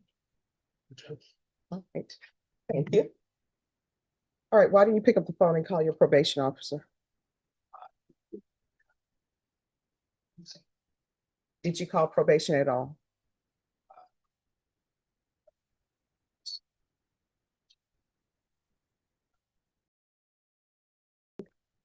Here are counseling. This is what the court is going to do. The court is finding violation of condition number 4 true. Court is going to grant the motion, revoke, find you guilty. The court will sentence you to 4 years in the prison, give you credit for any time served. There's an affirmative finding of deadly weapon, and the court will suggest the therapeutic community.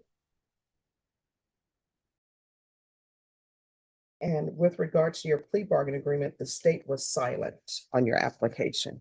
All right, did you review the document? I'm sorry, could I have that back? I need to change it. Did you review the document entitled Trial Court Certification of Defendant's Rights to Appeal with your attorney? Did you understand it? And did you sign it? All right, you have a limited right to appeal. That right to appeal is as it relates to the allegations in the motion, not the fact that you were in deferred adjudication. Because this is a felony conviction, you're not allowed to own or possess any weapons or ammunition. If you have a question over what that is, you'll need to speak to an attorney. Do you understand? All right, we can go off the record. With regards to the therapeutic community, I don't have a jurisdiction to force them to place you in the program, but they'll see in the judgment that I'm requesting it for you. You'll have to request it as well. Good luck to you. All right, friends, about 10 minutes to go. Let's go to Judge Stevens. He has a new contestant in a fresh-looking zebra suit. They've upgraded in Jefferson County. Your attorney and the state's attorneys. State's attorney. You were charged in 2 indictments, 25 CR 1159 and 25 CR 1160 and 1159, just so that you're clear, that there's not any confusion. You were alleged on or about July 3rd, 2025, to have committed unauthorized use of a motor vehicle, namely an ATV, a Honda ATV on that date. A state jail felony carries with it they've convicted no less than 180 days up to 2 years in the state jail and a fine up to $10,000. In the indictment, there are allegations that you have been convicted 3 times at least.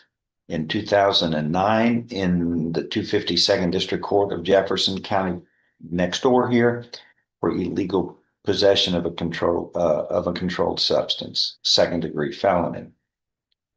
Also, you were convicted in Tyler County District Court on March 12th of 2010 for assault family violence. After those 2 convictions were final, it is alleged that you committed the offense of illegal possession of a controlled substance and were finally convicted of that in this court in 2016. And so that means that this state jail felony, if all of this was true, the punishment, which would otherwise be up to 2 years in the state jail, is now enhanced or raised to what would be the equivalent of a 2nd-degree felony. So you're looking at no less than 2, no more than 20 years confinement in prison and a fine up to $10,000. Plus, you were ineligible for probation in front of a jury with a felony conviction, and you have more than that. Do you understand what you face there? Yes, sir. Okay, good. In 25 CR 1160, it's more serious. You're charged here with unlawful possession of a firearm by a felon, a 3rd-degree felony, and then the allegations go on to allege that you have been convicted in 2009 in the court next door of illegal possession of controlled substance. And after that was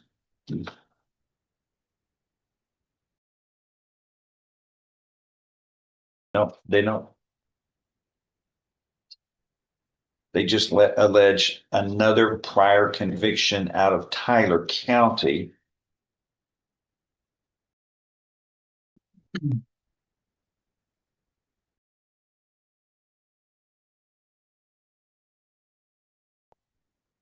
What was the date on this? They don't allege the final conviction out of this criminal district court for some reason. Which would have made it habitual felon. The one in 2016 is the offense that they're using to say he was in possession of a firearm by a felon.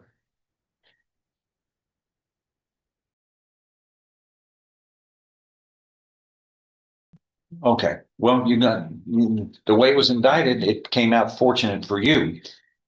Because it would have otherwise, if they would have used a different conviction, then you would have probably been indicted as an habitual felon because of the sequence. But the way they did it, that sequential conviction out of this court is not used. So even though there are 2 priors, it's only going to be bumped up 1 level. So this 3rd-degree felony could be prosecuted. If you're found guilty, you would be sentenced as though it were a 2nd-degree felony.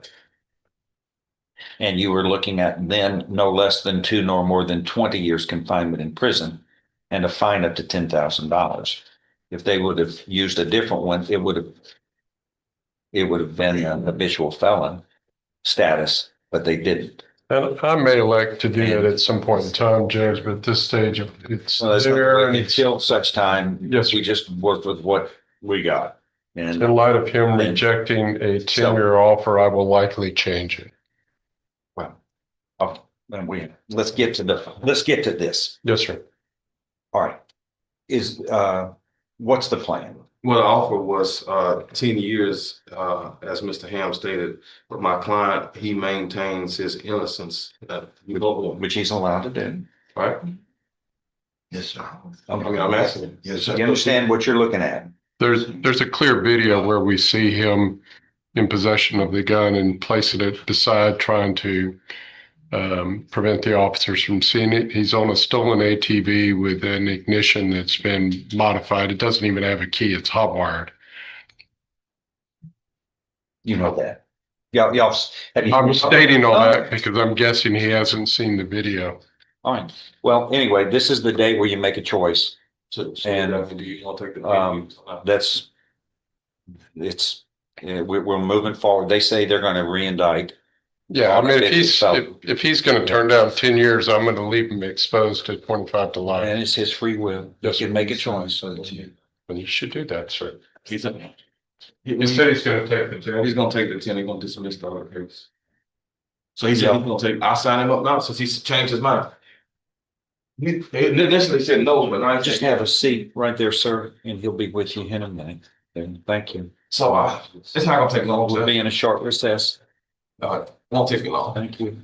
Okay, I've got a couple of other matters here on this. Do we have any dismissals? Did them already, sir. What's this Christopher Kane matter? That's what we're holding, Judge, to talk to the family. Okay, so I don't need to act on that right now. No, sir. Oh, thank you. Judge, I'll be done in 1 second. Thank you. So what's going to happen? He's got 2 cases. Dismiss one of them. One's going to be dismissed. All right. That's the one that's enhanced to the 2 to. Thank you. I mean, to the 20, I apologize. To the 20.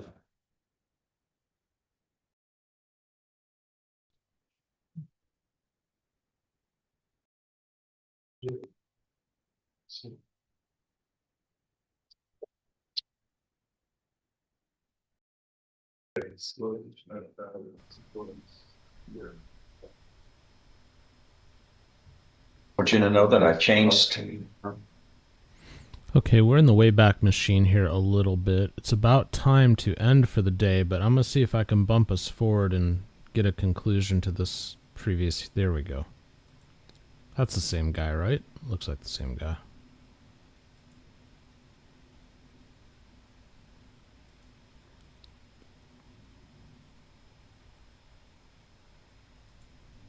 All right, let's see how this ends.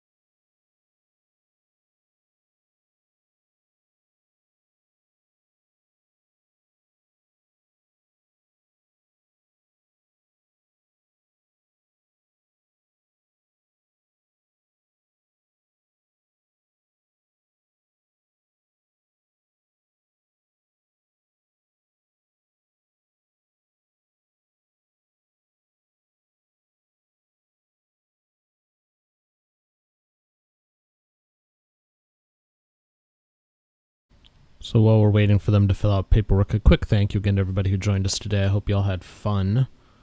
We will be back Monday, of course, at the normal time. Programming note, we are still in a holding pattern when it comes to game night on the weekends. Maybe have that back after the first of the year, but we'll see how it goes. Obviously, we have other things we're dealing with here at the bunker that have taken up some of our time, and something has to give, and that was a logical thing to give. All right, let's bump a little more forward. Is it the 1160 he's pleading to? Correct, Judge. 1159 is to be dismissed? Correct, Judge.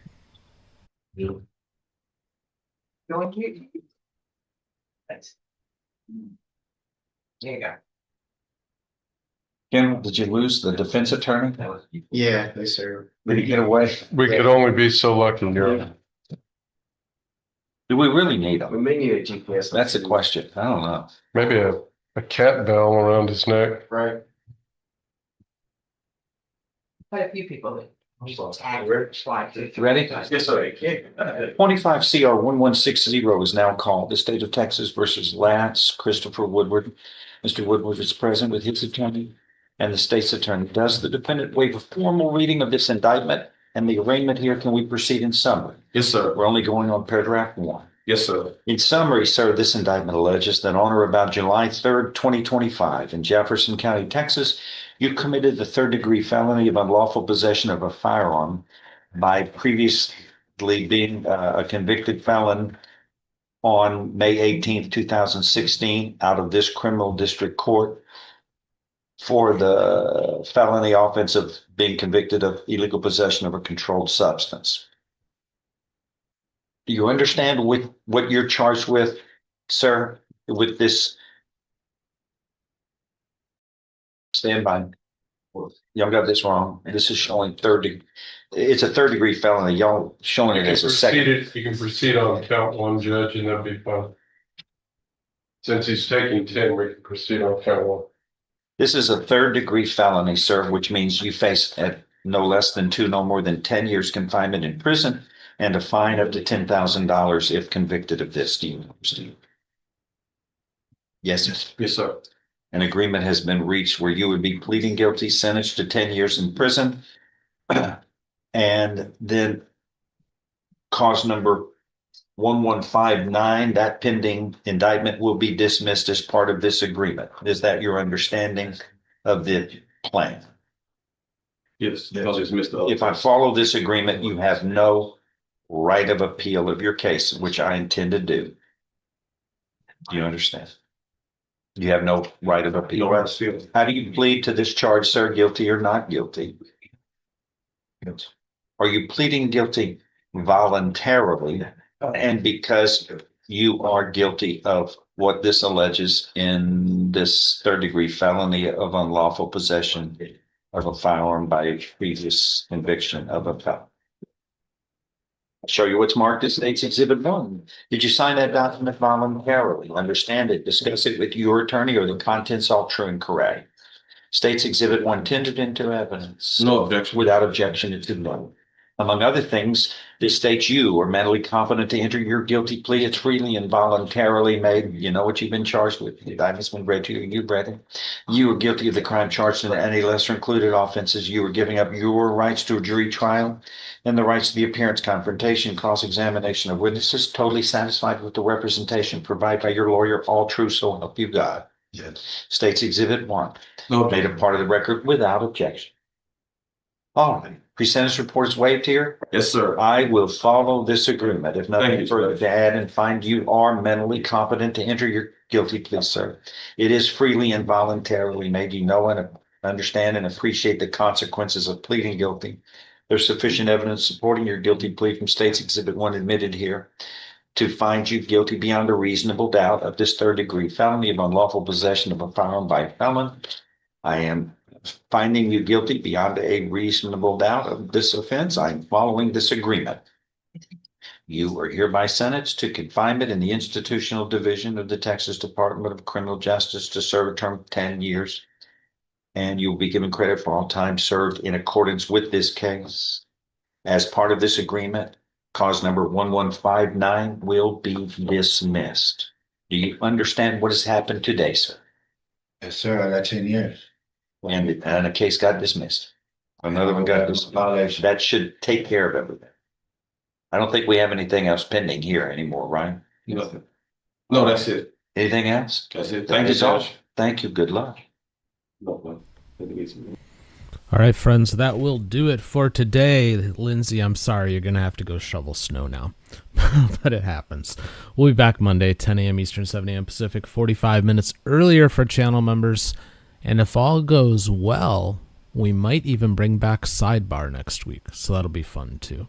I hope you all have a great weekend. It was great spending time with you this week. Thank you again to Michael for stepping in for me yesterday. Appreciated that. Have a great weekend. Stay warm if you're in a cold climate. Stay cool if you're in a warm one. And take care. God bless.